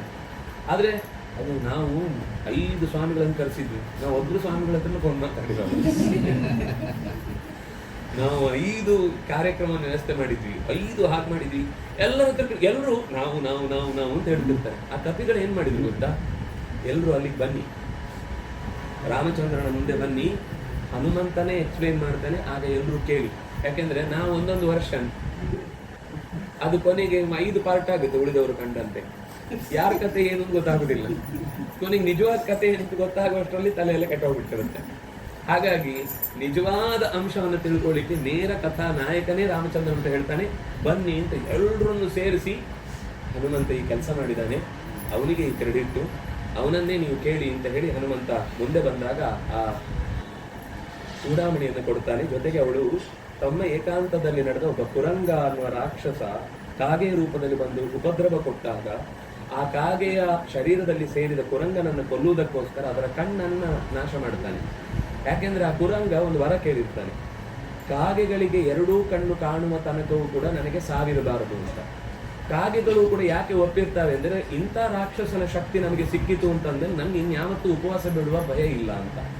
ಅದಕ್ಕೋಸ್ಕರ ಕೇವಲ ರಾಕ್ಷಸನನ್ನು ಮಾತ್ರ ಅಲ್ಲ, ಆ ರಾಕ್ಷಸನಿಗೆ ಆಶ್ರಯ ಕೊಟ್ಟು ಅವನಿಂದ ನಮಗೆ ಉಪಕಾರ ಆಗುತ್ತೆ ಅಂತ ಬಯಸಿ ಅದಕ್ಕೆ ಅವಕಾಶ ಕೊಟ್ಟರಲ್ವಾ, ಅದಕ್ಕೆ ಎಲ್ಲಾ ಕಾಗೆಗಳ ಒಂದು ಕಣ್ಣು ಹೋಗುವ ಹಾಗೆ ಅವನೊಂದು ಅಸ್ತ್ರವನ್ನು ಪ್ರಯೋಗ ಮಾಡ್ತಾನೆ. ಈಗಲೂ ಕಾಗೆಗಳಿಗೆ ಒಂದೇ ಕಣ್ಣು. ಆ ಕಣ್ಣು ತಿರುಗಿ ಇಲ್ಲಿಗೆ ಬಂದ್ರೆ ಇಲ್ಲಿ ಕಾಣುತ್ತೆ, ಅದೇ ಕಣ್ಣು ತಿರುಗಿ ಇಲ್ಲಿಗೆ ಬಂದ್ರೆ ಇಲ್ಲಿ ಕಾಣುತ್ತೆ. ಅದಕ್ಕೆ ಎರಡು ಕಣ್ಣು ಪ್ರತ್ಯೇಕ ಇಲ್ಲ. ಬೇರೆ ಎಲ್ಲ ಪಕ್ಷಿಗಳದ್ದು ಅಲ್ಲಲ್ಲೇ ಗೋಲ ಅಂದ್ರೆ ಅದರ ರೆಪ್ಪೆ ಮಾತ್ರ, ರೆಪ್ಪೆ ತರ ಇಲ್ಲ, ಅದೊಂದು ಗೆರೆ ಮಾತ್ರ. ಹೀಗೆ ನೀವು ಅದನ್ನು ನೋಡಿದ್ರೆ ಗೊತ್ತಾಯ್ತು, ಒಳಗೆ ಒಂದು ಸಣ್ಣ ಪರದೆ ತರ ಇರುತ್ತೆ, ಆ ಪರದೆ ಹೀಗೆ ಬಂದು ಹೋಗುತ್ತೆ, ರೆಪ್ಪೆ ಅಂತ ಪ್ರತ್ಯೇಕ ಇಲ್ಲ. ಅದ್ರ ಕಾಗೆದ್ದು ಗುಡ್ಡೆನೆ ತಿರುಗುದು, ಕಣ್ಣಿನ ಗುಡ್ಡೆನೆ ಈ ಕಡೆ ತಿರುಗಿದ್ರೆ ಇಲ್ಲಿ ಕಾಣುತ್ತೆ. ಅದ್ರ ಬಹಳ ಚುರುಕಿರುತ್ತೆ, ದೇವರು ಅದಕ್ಕೆ ಬೇಕಾದ ವ್ಯವಸ್ಥೆ ಮಾಡಿರ್ತಾರೆ. ಯಾವ ಒಂದು ಇಂದ್ರಿಯ ಕಸ್ಕೊಂಡ್ರು ಅದಕ್ಕೆ ಇನ್ನೊಂದು ಶಕ್ತಿ ಕೊಟ್ಟಿರ್ತಾನೆ ದೇವರು. ಆದ್ರೆ ಅದು ಆ ತಪ್ಪು ಮಾಡಿದ್ದಕ್ಕೋಸ್ಕರ ಅದರ ಒಂದು ಕಣ್ಣು ಹೋಯ್ತು, ಹಾಗಾಗಿ ಅದಕ್ಕೆ ಒಂಟಿ ಕಣ್ಣು ಅಂತಾನೆ ಹೆಸರು. ಹಾಗೆಯೇ ಶಿಕ್ಷೆ ಕೊಟ್ಟ ಸಂಗತಿಯನ್ನ ಸೀತೆ ಏಕಾಂತದಲ್ಲಿ ನಡೆದದನ್ನು ಹೇಳಿದ್ರಿಂದ ನಾನು ನೋಡಿದ್ದು ಸೀತೆಯನ್ನೇ ಅಂತ ಭರವಸೆ ಬರುವುದಕ್ಕೆ ಕಾರಣವಾಗುವಂತೆ ಚೂಡಾಮಣಿಯನ್ನು ಕೊಡ್ತಾರೆ. ಕೊಟ್ಟು ಹನುಮಂತನಿಗೆ ರಾಮಚಂದ್ರ ಒಂದು ಮಾತು ಹೇಳುತ್ತಾನೆ, ನೀನು ಮಾಡಿದ ಉಪಕಾರ ನನ್ನಲ್ಲೇ ಉಪಶಮನವಾಗಲಿ. ಏನು ಅಂತ ಅರ್ಥ ಆಗಲ್ಲ, ಆದರೆ ತುಂಬ ಒಳ್ಳೆ ಸ್ವಾರಸ್ಯಕರವಾದ ಆಶೀರ್ವಾದ ಇದು. ಬಹುಶಃ ನಮಗೆ ತುಂಬ ಎಚ್ಚರದಲ್ಲಿ ಇರಬೇಕು. ನಾವು ಯಾರಿಗಾದ್ರೂ ಉಪಕಾರ ಮಾಡಿದ್ಮೇಲೆ ನಿರ್ವ್ಯಾಜವಾಗಿ ಮಾಡಬೇಕು. ಮಾಡಿದ್ಮೇಲೆ ಅವರಿಂದ ನಮ್ಗೆ ಉಪಕಾರ ಆಗುತ್ತೆ ಅಂತ ಯೋಚನೆ ಮಾಡಬಾರ್ದು, ಇದು ನಿಯಮ. ಆದ್ರೆ ನಮ್ದೇನಾಗುತ್ತೆ ಅಂದ್ರೆ, ಉಪಕಾರ ಮಾಡಿಸ್ಕೊಂಡವರು ನಮ್ಗೆ ಉಪಕಾರ ಮಾಡಲಿಲ್ಲ, ಅವನು ವಾಪಸ್ಸು ಮತ್ತೆ ಮಾಡಬೇಕು ಅಂತ ಅಪೇಕ್ಷೆ ಪಡುವ ಹಾಗಾಗುತ್ತೆ. ಹಾಗಾದ್ರೆ ಅದು ಸಮಸ್ಯೆ. ಅದಕ್ಕೆ ಹನುಮಂತನಿಗೆ ಈಗ ಆಗ ಒಂದು ಕಥೆ ಹೇಳಿದ್ರು, ಏನು, ಒಬ್ಬ ಯಾವುದೋ ಮನೆಗೆ ಬಂದಾಗ ಮನೆಗೆ ಬೆಂಕಿ ಬಿತ್ತು, ರಾತ್ರಿ ಎಲ್ಲ ಕಷ್ಟಪಟ್ಟ, ಬೆಂಕಿ ಆರಿತು ಅಂತ, ಎಲ್ಲಿಂದ ಎಷ್ಟು ಸ್ಟ್ರೆಂತ್ ಬಂತು ಅಂತ ಗೊತ್ತಿಲ್ಲ. ಆ ಕಥೆದೊಂಚೂರು ಇನ್ನೊಂದು ಪಾರ್ಟ್ ಇದೆ. ಏನಾಯ್ತು ಅಂದ್ರೆ ಅವನು ಒಬ್ಬನೇ ಮಾಡಿ ಆಗ್ಲಿಲ್ಲ, ಅದು ಪಕ್ಕದ ಮನೆಯವನಿಗೆ ಹೊಗೆ ಬಂತಲ್ಲ, ಅವನು ಎಚ್ಚರಾಗಿ ಓಡಿ ಬಂದ ಅವನ ಮನೆಯಲ್ಲಿದ್ದ ನೀರು ಗೀರು ಎಲ್ಲ ತಂದು ಹಾಕಿದ. ಅವನು ಗೋಣಿ ಚೀಲ ತಂದ, ಒದ್ದೆ ಮಾಡಿ ಹಾಕಿದ, ಮರಳು ಹಾಕಿದ, ಎಲ್ಲ ಹಾಕಿ ಅವನಿಗೆ ಟೆನ್ಷನ್ ಏನು ಅಂದ್ರೆ, ಕಬಾಟಲ್ಲಿ ಇದ್ದಿದ್ದು ಹೆಚ್ಚಿದ್ದು ಸುಟ್ಟೋಗ್ಬಿಟ್ಟಿದೆ. ತಲೆ ಮೇಲೆ ಕೈ ಇಟ್ಕೊಂಡು ಕೂತಿದ್ದ ಯಜಮಾನ. ಇವನು ಸುಮಾರು ಮಧ್ಯೆ 2-3 ಗಂಟೆ ಆಗಿದೆ, ಹೋಗಿ ಬರ್ತೇನೆ ಅಂದ. ಅರ್ಧ ದಾರಿ ತನಕ ಹೋದ, ಮತ್ತೊಮ್ಮೆ ಬಂದ, ಇನ್ನೊಂದು ಸುತ್ತ ಹೊಡೆದ, ಹೋಗಿ ಬರ್ತೇನೆ. ಹೋದ 3ನೇ ಸಲ, 4ನೇ ಸಲ, 5ನೇ ಸಲ ಹೇಳ್ದ. ಹ್ಞೂ ಅಂತಾನೆ ಇದೆ. ಅವನ ತಲೆಯಲ್ಲಿ ಏನೂ ಇಲ್ಲ. ನಾನು ಯಾರೋ ಇನ್ನೊಬ್ರು ಬಂದು ಕೇಳಿದ್ರು, ಮತ್ತೊಬ್ರು ಹಾಗೆ ಅನ್ಕೊಂಡು ಇವನು ಸಿಟ್ಟು ಬಂತು. ಒಂದು ಥ್ಯಾಂಕ್ಸ್ ಹೇಳುವಷ್ಟು ಪ್ರಜ್ಞೆ ಇಲ್ಲ ಇವನಿಗೆ. ಹಾಂ ಅಂತಿದ್ದಾನೆ ಆಗದಿಂದ ಅಂತ ಸಿಟ್ಟು ಬಂದು. ಏನು ಒಂದು ಕೃತಜ್ಞತೆ ಹೇಳುವಷ್ಟು ನಿಮಗೆ ನೈತಿಕತೆ ಇಲ್ವಾ? ಏನು ನೀವು ಇಷ್ಟು ಸಹಾಯ ಮಾಡಿದೆ, ನಾನು ನಿದ್ದೆ ಬಿಟ್ಟು ನಿಮ್ಗೆ ಸಹಾಯ ಮಾಡಿದ್ದೇನೆ. ಆ ಬೆಂಕಿಯಲ್ಲಿ ಬಿದ್ದವರನ್ನ ನಿಮ್ಮ ಅಕಸ್ಮಾತು ಫೈರ್ ಇಂಜಿನ್ ಅವರನ್ನು ಕರೆದಿದ್ರೆ ಅಷ್ಟೊತ್ತಿಗೆ ಸುಟ್ಟ ಮೇಲೆ ಬೂದಿ ತೆಗಿಲಿಕ್ಕೆ ಬರ್ತಿದ್ರು ಅವರು. ನಾನಾಗಿದ್ದಕ್ಕೆ ಇಷ್ಟು ಹೊತ್ತು ತಕ್ಷಣಕ್ಕೆ ಬಂದು ಇಷ್ಟು ಹೆಲ್ಪ್ ಮಾಡಿದ್ರೆ ನಿಮ್ಗೇನು ವಾಪಸ್ ನನಗೆ ಪ್ರತ್ಯುಪಕಾರ ಮಾಡುವ ಅಥವಾ ಒಂದು ಥ್ಯಾಂಕ್ಸ್ ಹೇಳುವಷ್ಟು ನಿಮಗೆ ಎಚ್ಚರ ಇಲ್ವಾ? ಅವನು ಎಲ್ಲಿತ್ತೋ ಸಿಟ್ಟು ಗೊತ್ತಿಲ್ಲ, ಅದ್ರ ಜೊತೆ ಕಳ್ಕೊಂಡ ವೇದನೆಯೂ ಇತ್ತು. ಆಗ್ಲಪ್ಪ, ನಾಳೆ ನಿಮ್ಮ ಮನೇಲಿ ಹೀಗೇ ಬೆಂಕಿ ಬಿಟ್ಟು, ಆಗ ನಾನು ಒಂದು ನಮ್ಮ ಮನೆಯಿಂದಿಷ್ಟು ಮಣ್ಣು ಹೊಣ್ಣೆಲ್ಲ ತಂದು ಹಾಕಿ ಅದನ್ನು ಕ್ಲೀನ್ ಮಾಡಿ ನಿನಗೆ ಉಪಕಾರ ಮಾಡ್ತೇನೆ, ಆಯ್ತಾ ಅಂತ. ಇದು ಬೇಕಾ? ನಾವು ಒಬ್ಬನಿಗೆ ಉಪಕಾರ ಮಾಡಿದ ಮೇಲೆ ಅವನಿಂದ ವಾಪಸ್ ಉಪಕಾರ ನಿರೀಕ್ಷೆ ಮಾಡುವುದು ಅಂದ್ರೆ ನಮಗೆ ನಾವೇ ಅಪಾಯವನ್ನು ಕೇಳಿಕೊಂಡಂತೆ. ಈ ಅಪಾಯದ ಸ್ಥಿತಿ ನಿನಗೆ ಬರುವುದು ಬೇಡ ಅಂತ ರಾಮಚಂದ್ರ, ನೀನು ಮಾಡಿದ ಉಪಕಾರ ನನ್ನಲ್ಲೇ ಉಪಶಮನವಾಗಲಿ. ನಿನಗೆ ಅಪಾಯ ಬರುವುದೇ ಬೇಡ, ನಾನು ನಿನಗೆ ಅಪಾಯಕ್ಕೆ, ಕಷ್ಟಕ್ಕೆ, ಸಹಾಯಕ್ಕೆ ಬರುವಂಥ ಪ್ರಸಂಗವೂ ಬರುವುದು ಬೇಡ, ನೀನು ಸುಖವಾಗಿರು. ಇದಕ್ಕಿಂತ ಚಂದ ಆಶೀರ್ವಾದ ಮಾಡಲಿಕ್ಕೆ ಸಾಧ್ಯ ಇಲ್ಲ. ಮತ್ತೆ ಅವನಿಗೆ ಅನ್ನಿಸ್ತು ಏನು ಕೊಡಬೇಕು ಅಂತ ಯೋಚನೆ ಮಾಡಿದಂತೆ. ರಾಮೋಪಿ ನಾಣ್ಯದ ಅನುದಾತು ಮನುಷ್ಯ ಯೋಗ್ಯಂ ಅತ್ಯಂತ ಭಕ್ತಿ ಭರಿತಸ್ಯ ವಿಲಕ್ಷ ಕಿಂಚಿತ್ ಸ್ವಾತ್ಮ ಪ್ರಧಾನಮಧಿಕಂ ಪವನಾತ್ಮಕಸ್ಯ ಕುರುಯಾತ್. ಅವನು ಏನು ಯೋಚನೆ ಮಾಡಿದ ಅಂದ್ರೆ, ಇವನಿಗೆ ಏನು ಕೊಟ್ಟರು ಕಮ್ಮಿನೇ, ಗಟ್ಟಿ ಅಪ್ಪಿಕೊಂಡ್ಬಿಟ್ಟ ಅಂತ. ನನ್ನನ್ನೇ ಕೊಟ್ಟಿದ್ದೇನೆ ನಿನಗೆ, ಇನ್ನೇನು ಕೊಡ್ಲಿಕ್ಕೆ ಆಗಲ್ಲ ನನ್ನ ಹತ್ರ. ಬಹುಶಃ ಅದು ಆ ಪ್ರೀತಿಯ ಮುಂದೆ, ಆ ಅಪ್ಪುಗೆ ಅನ್ನೋದ್ರಲ್ಲಿರುವ ಪ್ರಾಮಾಣಿಕವಾದ ಪ್ರೀತಿಯ ಮುಂದೆ ಜಗತ್ತಿನ ಯಾವ ತೂಕವನ್ನ ಹಾಕಿದ್ರು ಅದು ಬೆಲೆ ಕಟ್ಟುವಂತಹದ್ದಲ್ಲ. ಹನುಮಂತನಿಗೆ ದೇವರು ಕೊಟ್ಟಂತಹ ಅತ್ಯಂತ ದೊಡ್ಡ ಗಿಫ್ಟ್ ಅಂದ್ರೆ ತನ್ನಂತಾನೇ ಕೊಟ್ಟದ್ದು. ಇದು ನಮಗೆ ನಿರ್ವ್ಯಾಜವಾಗಿ ಒಬ್ಬರಿಗೆ ನಾವು ಸೇವೆ ಮಾಡಿದ್ರೆ ದೇವರು ನಮಗೆ ಏನು ಕೊಡ್ತಾನೆ ಅನ್ನೋದನ್ನು ಹೇಳುವ ಸುಂದರವಾದ ಅಂಶ. ಹೀಗೆ ಸೀತೆಯ ಅರಿವಿನ ಸುದ್ದಿ ಗೊತ್ತಾದ ಮೇಲೆ, ಇರವಿನ ಸುದ್ದಿ ಗೊತ್ತಾದ ಮೇಲೆ ಮುಂದೆ ಸೇನೆಯ ಕಟ್ಟುವಿಕೆಯ ಪ್ರಕರಣ ನಡೆಯುತ್ತೆ. ಅಷ್ಟು ಕಡೆ ಹೋಗಿ ಬಂದ ಕಥೆಯ ಉಪಯೋಗ ಅಲ್ಲಾಗುತ್ತೆ. ಹನುಮಂತ ಹೇಳ್ತಾನೆ, ಸೇನೆಯನ್ನು ನಾವು ಹೇಗೆ ಕಟ್ಟಬೇಕು ಅಂದ್ರೆ ಅವ್ರ ಹತ್ರ ಏನೇನಿದೆ ಅಂತ ನೋಡ್ಕೊಂಡ್ಬಂದೆ. ಅವನು ಬರೀ ಸೀತೆ ಹುಡುಕಿದ್ದಲ್ಲ, ಅಲ್ಲಿ ಒಳಗೆ ಎಷ್ಟು ಆಯುಧಗಳಿವೆ, ಏನೇನು ಮಾಡ್ತಿದ್ದಾರೆ, ಎಲ್ಲಿ ದುಡ್ಡಿಟ್ಟಿದ್ದಾರೆ, ಎಲ್ಲಿ ಫೋಟಾ ನೋಟಿದೆ, ಎಲ್ಲಿ ಸರಿಯಾದ ದುಡ್ಡಿದೆ, ನೀವು ನಿಮ್ಗೆ ಸರಿಯಾಗಿ ಸುಂದರ ಕಾಂಡ ಓದಿದ್ರೆ ನಿಮ್ಗೆ ದುರಂಧರೇ ನೆನಪಾಗುದು. ನೀವು ದುರಂಧರ ನೋಡಿದ್ರೆ ಅದು ವಾಪಸ್ಸು ಸುಂದರಕಾಂಡ ಹನುಮಂತನೇ ನೆನಪಾಗ್ಬೇಕು. ಅಷ್ಟು ಅಷ್ಟು ಅಷ್ಟು ಗುಣ ಒಂದೇ. ಅದರಲ್ಲಿ ಒಂದೊಂದು ಅಂಶದಲ್ಲೂ ಕೂಡ ನಾನು ಅದೇ ಹೇಳಿದ್ದು, ವೇದವ್ಯಾಸರು ಕೊಡದ ಕಥೆ ಇಲ್ಲ ಅಂತ ನಾನು ಅದನ್ನೇ ಹೇಳಿದ್ದು. ನೀವು ಏನು ಕಥೆಯನ್ನೇ ಹೇಳಿ ಅದು ವೇದವ್ಯಾಸರು ಕೊಟ್ಟಿದ್ದಾರೆ, ನಾವು ಮರ್ತಿದ್ದೀವಿ ಅಷ್ಟೇ. ಹೆಸರು ಬೇರೆ ಇರ್ಬೋದು, ಅಥವಾ ಪಾತ್ರ ಬೇರೆ ಇರ್ಬೋದು, ಚಿತ್ರಣ ಬೇರೆ ಇರ್ಬೋದು, ಪ್ಲೇಸ್ ಬೇರೆ ಇರ್ಬೋದು, ಆ ಕಥೆಗೆ ಬಳಸಿದ ಎನ್ವೈರ್ಮೆಂಟ್ ಬೇರೆ ಇರ್ಬೋದು, ಆದರೆ ಸಿಚುವೇಶನ್ ಸಾರ ಅದೇ. ಅದು ನಮಗೆ ಹನುಮಂತ ಕೊಟ್ಟ ದೊಡ್ಡ ಒಂದು ಮೆಸೇಜು. ಅಂತಹ ರಾಮನ ಸೇವೆಗಾಗಿ ಇದರಲ್ಲಿ ಒಂದು ಬಹಳ ಮುಖ್ಯವಾಗಿ ನಮ್ಮ ಜೀವನಕ್ಕೆ ರೂಢಿಸಿಕೊಳ್ಬೇಕಾದ್ದೇನು ಅಂದರೆ, ಯಾವುದೋ ಒಂದು ನಿಶ್ಚಯವಾದ ಗುರಿ ಮಾಡ್ಕೊಂಡ್ಮೇಲೆ ಮಧ್ಯದಲ್ಲಿ ತುಂಬ ಡಿಸ್ಟ್ರಾಕ್ಷನ್ಗಳು ಬರ್ತಾರೆ. ಯಾವುದಕ್ಕೂ ಬಲಿಯಾಗಬಾರ್ದು. 3 ಡಿಸ್ಟ್ರಾಕ್ಷನ್ಗಳು ಸಾಮಾನ್ಯ. ಒಂದು, ನಮ್ಮವರಿಂದಲೇ. ನಾವು ಉಪನ್ಯಾಸಕ್ಕೆ ಹೋಗುವಾಗ ಅವರು ಕೆಟ್ಟವರಲ್ಲ, ಸಿನಿಮಾ ಟಿಕೆಟ್ ಮಾಡಿಬಿಟ್ಟಿರ್ತಾರೆ, ಆಮೇಲೆ ಉಪನ್ಯಾಸ ಫಿಕ್ಸ್ ಆಗಿರುತ್ತೆ. ಅವ್ರು ಬಂದು ಒತ್ತಾಯ ಮಾಡ್ತಾರೆ, ಪ್ಲೀಸ್ ಒಂದ್ಸಲ ಹೋಗಿ ಬರೋಣ. ನೀನು ಬರ್ತೀನಿ ಅಂತ ಟಿಕೆಟ್ ಮಾಡಿದ್ವಿ. ಇಲ್ಲ ಇವತ್ತು ಅವರು ಒಂದೇ ಸಲ ಬರೋದು, ಮತ್ತೆ ಅವ್ರು ನಾಳೆ ಬರೋಲ್ಲ, ಅದಕ್ಕೆ ಇವತ್ತು ಅಲ್ಲಿಗೆ ಹೋಗ್ತೇನೆ, ನಾಳೆ ಇನ್ನೊಂದು ಸರ್ತಿ ಖಂಡಿತ ನಾನೇ ಟಿಕೆಟ್ ಕೊಡ್ತೀನಿ, ನೀನು ಯಾರನ್ನಾದ್ರೂ ಕರ್ಕೊಂಡು ಹೋಗು, ನಾಳೆ ನಾನು ಟಿಕೆಟ್ ತೆಗೆದು ನೀನು ಕರ್ಕೊಂಡು ಹೋಗ್ತೇನೆ ಅಂತ ನಾವು ಅದನ್ನು ತಪ್ಪಿಸಿದ್ರೆ ಅದು ಮೈನಾಕನಿಂದ ಹನುಮಂತ ತಪ್ಪಿಸಿಕೊಂಡ ಹಾಗೆ. ಎರಡನೇವ್ರು ಇರ್ತಾರೆ, ಸ್ವಲ್ಪ ನಮ್ಮ ಬಗ್ಗೆ ಸ್ಪರ್ಧೆಯಿಂದ ಪ್ರಯತ್ನ ಮಾಡ್ತಿರ್ತಾರೆ. ನಾವು ಬೆಳೆಯುವ ದಾರಿಯನ್ನು, ಅದು ಓದುವ ದೃಷ್ಟಿಯಲ್ಲಿರ್ಬೋದು, ಅರ್ನಿಂಗ್ ಮಾಡುವ ದೃಷ್ಟಿಯಲ್ಲಿ, ಅರ್ನಿಂಗು ಯಾವುದೋ ಒಂದು ವಿಷಯದಲ್ಲಿ ನಮ್ಮ ಪಕ್ಕದಲ್ಲೇ ಸ್ಪರ್ಧಿಗಳಿರ್ತಾರೆ. ಕೆಟ್ಟವರಲ್ಲ ಅವರು, ಆದರೆ ನಮ್ಮ ವಿರುದ್ಧ ಯಾವಾಗಲೂ ಒಂಥರ ಜಿದ್ದು ಸಾಧಿಸ್ತಾ ಇರ್ತಾರೆ. ಅಂದರೆ ಅವ್ರ ಜೊತೆಗೆ ನಮ್ಮ ತಾಕತ್ತನ್ನು ಸರಿಯಾಗಿ ಬಳಸಿಕೊಂಡು ನಾವು ಇನ್ನೂ ಮುಂದೆ ನುಗ್ಗಬೇಕು. ಶಾಲೆಯಲ್ಲಿ ಒಂದು ಸರ್ತಿ ಬೋರ್ಡಲ್ಲಿ ಗುರುಗಳು ಒಂದು ಗೆರೆ ಬರೆದ್ರಂತೆ, ಇದನ್ನು ಚಿಕ್ಕದು ಮಾಡಿ ಅಂದ್ರಂತೆ ಮಕ್ಕಳಿಗೆ. ಎಲ್ಲ ಬಂದು ಅಳಿಸಿದ್ರಂತೆ. ಒಬ್ಬ ಹುಡುಗ ಮಾತ್ರ, ಸರ್ ಚಾಕ್ಪೀಸ್ ಕೊಡಿ ಅಂತ. ಅಯ್ಯ, ಟೆಸ್ಟರ್ ಕೇಳಿದ್ರು ಬದಲು ಚಾಕ್ಪೀಸ್ ಯಾಕೋ ಕೇಳ್ತಾ ಇದೆಯಾ, ಕೊಡಿ ಸರ್ ಅಂದ. ತಗೊಂಡ ಅದ್ರ ಕೆಳಗೆ ಇನ್ನೊಂದು ದೊಡ್ಡ ಲೈನ್ ಹೇಳ್ದ ಅಂತ. ಗುರುಗಳಿಗೆ ಆಶ್ಚರ್ಯ ಆಯ್ತು, ಛೇ ಈ ಥರನೂ ಚಿಕ್ಕದು ಮಾಡ್ಬೋದು ಅಂತ ಗೊತ್ತಾಯ್ತು. ಮೇಲೆ ಚಿಕ್ಕದು ಮಾಡಿದ್ರಲ್ಲ ಅದು ಅಸೂಯೆ, ಕೆಳಗಡೆ ಚಿಕ್ಕದು ಮಾಡಿದ್ರಲ್ವಾ ಅದು ಮತ್ಸರ. ಮತ್ಸರ ಮತ್ತು ಅಸೂಯೆ ಬೇರೆ ಬೇರೆ. ನಾನು ಅವನಿಗಿಂತ ಹೆಚ್ಚು ಶ್ರಮ ಹಾಕಿ ಬೆಳೀಬೇಕು ಅನ್ನೋದು ಕೆಟ್ಟದ್ದಲ್ಲ, ಅದು ಸ್ಪರ್ಧೆ, ಅದು ಬೇಕು. ನಾನು ಅವನ ಕಾಲೆಳೆದು ಹೇಗಾದ್ರೂ ಬೀಳಿಸಿ ನಾನು ಮುಂದೆ ಹೋಗ್ಬೇಕು ಅಂತ ಯೋಚನೆ ಮಾಡ್ತೇವೆ, ಅವನು ಕೊನೆಯವರೆಗೂ ಕಾಲಲ್ಲೇ ಇರ್ತಾನೆ, ಮೇಲ್ ಬೆಳೆಯಲ್ಲ. ಅದು ಯಾವತ್ತೂ ಒಳ್ಳೇದಲ್ಲ. ಹಾಗಾಗಿ ಬೆಳೆಯುವುದು ಅಂತ ಬಂದಾಗ ಮತ್ತಃ ಸರತಿ ಅಂತ ನಮ್ಮ ಜೊತೆಗೆ ಒಂದು 4 ಸ್ಪರ್ಧಿಗಳು ಬೇಕು. ಇದ್ರೆ ನಾವು ಚೆನ್ನಾಗಿ ಓದ್ತೇವೆ. ಯಾರಿಲ್ಲ, ನಾನೇ ಹಾಳಾದ ಊರಲ್ಲಿ ಉಳಿದವನೇ ಗೌಡ ಅಂತ ನಮ್ಮನ್ನು ಹೇಳೋರಿಲ್ಲ ಕೇಳೋರಿಲ್ಲ ಅಂತ ನಾವು ಬೆಳೆಯುವುದೇ ಇಲ್ಲ. ನಮ್ಗೆ ಏನು ಅನ್ಸುತ್ತೆ ಅಂದ್ರೆ, ಕಾಗೆಯನ್ನು ಎಲ್ಲರೂ ಹಂಸ ಹಂಸ ಹಂಸ ಅಂತ ಹೊಗಳಿ ಅದು ಏನು ಅನ್ಕೊಂಡ್ಬಿಟ್ಟಿದ್ರೆ, ನಾನು ಹಂಸ ಅಂತ ಕೋಗಿಲೆ ತರ ಅಂತಾನೆ ಕೂಗ್ತಾ ಇರುತ್ತೆ. 3ನೇದ್ದು ಸಮಸ್ಯೆ, ಇದು ನಿಜವಾಗಿ ನಮಗೆ ಸಮಸ್ಯೆ, ಇದು ಶತ್ರುಗಳು. ಅಂದ್ರೆ 3ನೇದ್ದು. ಅಲ್ಲಿ 2ನೇದು ಯಾವ್ದು ಹೇಳಿ, ಸುರಸ. ಆ ನಾಗಮಾತೆ ಬಾಯೊಳಗೆ ಹೋಗಿ ಬರಬೇಕು ಅಂತ ಕೇಳಿದ್ಲು, ಬಿಟ್ರೆ ಕೊಲ್ಲಬೇಕು ಅಂತ ಅನ್ಕೊಳ್ಳಿಲ್ಲ. ಆಮೇಲೆ ಹರಸಿ ಕಳಿಸಿದ್ಲು. ಕೊನೆಯದಾಗುವಾಗ ಅವಳು ಕೊಲ್ಲಬೇಕು ಅಂತಾನೆ ಪ್ರಯತ್ನ ಮಾಡಿದ್ಲು. ಆಗ ನಾವು ನಮ್ಮ ಸ್ವಲ್ಪ ತಾಕತ್ತನ್ನು ತೋರಿಸ್ಬೇಕಾಗುತ್ತೆ, ಸೀಳಿಯ ಬರಬೇಕಾಗುತ್ತೆ. ಆಗ ಧರ್ಮ ಉಳಿಸ್ಕೊಳ್ಬೇಕು ಅಂದಾಗ ನಾವು ನಮ್ಮ ಒಗ್ಗಟ್ಟನ್ನು ಯಾವತ್ತೂ ಬಿಡಬಾರದು. ನಮ್ಮ ಒಳಗೆ ಎಷ್ಟೇ ಗಲಾಟೆ ಇರಲಿ, ಧರ್ಮದ ವಿಷಯ ಬಂದಾಗ ಎಲ್ಲ ಕಡೆಯಿಂದ ನಮ್ಮ ಒಳಗೆ ಒಂದು ಚಂದದ ಒಂದು ಸರ್ಕಲ್ ಇರಬೇಕು. ಯಾರಿಗೆ ಏನೇ ತೊಂದರೆ ಆದರೂ ನಮ್ಮಲ್ಲಿ ಒಂದು ಮಾತುಕತೆ ಇರಬೇಕು. ಏನೇ ಆಗಲಿ ನಾವು ಬರ್ತೀವಿ ಸರ್, ನೀವೇನಾದರೂ ಇದ್ರೆ ನಮ್ಗೆ ಹೇಳಿ. ಕೇವಲ ನಮ್ಮ ಚಿಕ್ಕ ವಲಯಕ್ಕಾದರೂ ಸರಿ, ಫಸ್ಟ್ ಈ ಸಣ್ಣ ವಲಯಕ್ಕೆ ಮಾಡಿಕೊಡಿ ಒಂದು ಗುಂಪು, ಒಂದು ಗ್ರೂಪ್ ಇರಬೇಕು. ನಾನು ಯಾವುದೋ ಒಂದು ಭಯ ಹುಟ್ಟಿಸ್ತಾ ಇದ್ದೇನೆ ಅಂತ ಅಂದ್ಕೊಳ್ಬೇಡಿ. ನಮ್ಮ ಒಳಗೆ ಒಂದು ಸಣ್ಣ ಗ್ರೂಪ್ ಇರಬೇಕು ಯಾವಾಗ. ಯಾರಿಗೆ ಏನೇ ಆರ್ಥಿಕವಾಗಿರ್ಬೋದು ಅಥವಾ ಯಾರಿಂದಲೂ ಏನೋ ಜೀವಕ್ಕೆ ಅಪಾಯ ತರುವಂಥ ಸಂಗತಿಗಳಿರ್ಬೋದು, ಅಂಥ ಸಂದರ್ಭದಲ್ಲಿ ನಾವು ಒಟ್ಟಿಗೆ ಇರಬೇಕು. ಅದಕ್ಕೆ ಬೇಕಾದ ಒಂದು ಮಾತುಕತೆ, ನಮ್ಮ ಒಂದು ಪ್ರಾರ್ಥನೆಯ ಬಲ. ಅವರಿಗೇನೋ ತೊಂದರೆ ಆಯ್ತು, ನಾವೆಲ್ಲರೂ ಸೇರಿ ಒಂದು ಭಜನೆ, ಒಂದು ಪ್ರಾರ್ಥನೆ, ಒಂದು ಸುಂದರಕಾಂಡ ಪಾರಾಯಣ, ಏನೋ ಒಂದು ಎಲ್ಲರೂ ಸೇರಿ ಮಾಡುದು. ಇದು ಎಷ್ಟು ನಮಗೆ ತಾಕತ್ತು ಕೊಡುತ್ತೆ ಅಂದರೆ, ಶತ್ರುಗಳನ್ನು ಅನಾಯಾಸವನ್ನು ಓಡಿಸ್ಬೋದು. ನಾವು ಸೋತದ್ದೇ ಪರಸ್ಪರ ಹಂಚಿಕೊಂಡದ್ರಿಂದ.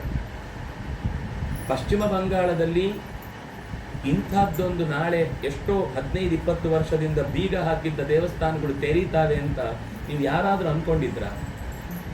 ಸರಿಯಾಗಿ ಅದು ಏನು ಗೊತ್ತಾ, ಪೆಟ್ಟು ಬಿದ್ದ ಮೇಲೇ ಅರ್ಥ ಆಗುತ್ತೆ ನಮ್ಮ ಸಮಸ್ಯೆ ಎಲ್ಲಿಗೆ ಬಂದು ನಿಂತಿದೆ ಅಂದರೆ. ಫಸ್ಟ್ ಪೆಟ್ಟು ಬಿದ್ದರೆ ಯಾವುದೋ ಪಕ್ಕದ ಊರಲ್ಲಿ ಪೆಟ್ಟು ಬಿದ್ದಿದೆ ಅಂತ ಅನಿಸ್ತದೆ, ಮತ್ತೂ ಪೆಟ್ಟು ಬಿದ್ದರೆ ಪಕ್ಕದ ಹಟ್ಟಿಯಲ್ಲಿ ಇರಬೇಕು ಅನಿಸುತ್ತೆ, ಮತ್ತೂ ಪೆಟ್ಟು ಬಿದ್ದರೆ ಪಕ್ಕದ ಎಮ್ಮೆಗೆ ಪೆಟ್ಟು ಬಿತ್ತು ಅಂತ ಅನಿಸುತ್ತೆ. ನಮಗೆ ಬಿದ್ದಾಗ ಗೊತ್ತಾಗುತ್ತೆ, ಓ ಇದು ನಾನೇ ಎಮ್ಮೆ ಅಂತ. ಅಲ್ಲಿ ತನಕ ಅವಕಾಶ ಕೊಡ್ಬಾರ್ದು. ಆಗ ಅದು ಬೆನ್ನಿಗೆ ಬಿದ್ದಿರಲ್ಲ, ಕತ್ತಿಗೆ ಬಿದ್ದಿರುತ್ತೆ, ಕತ್ತೆ ಹೊರಟೋಗುತ್ತೆ. ಅದಕ್ಕೆ ಅವಕಾಶ ಕೊಡದ ಹಾಗೆ ಹನುಮಂತ ಕೊಟ್ಟ ಸಂದೇಶವನ್ನು ಬದುಕಿನಲ್ಲಿ ರೂಢಿಸಿಕೊಳ್ಳೋಣ ಅಂತ ಹೇಳ್ತಾ ಕಾಯಿನ ವಾಚ ಮನಸ ಇಂದ್ರಿಯೈರ್ವ ಬುದ್ಧ್ಯ ಆತ್ಮನವ ಅನುಸೃತ ಸ್ವಭಾವ ಕರೋಮಿ ಯತ್ಯತ್ ಸಕಲಂ ಪರಸ್ಮೈ ನಾರಾಯಣಾಯ ಸಮರ್ಪಯಾಮಿ. ಕೃಷ್ಣಾರ್ಪಣಮಸ್ತು. ಆರತಿ ಇದೆಯಾ?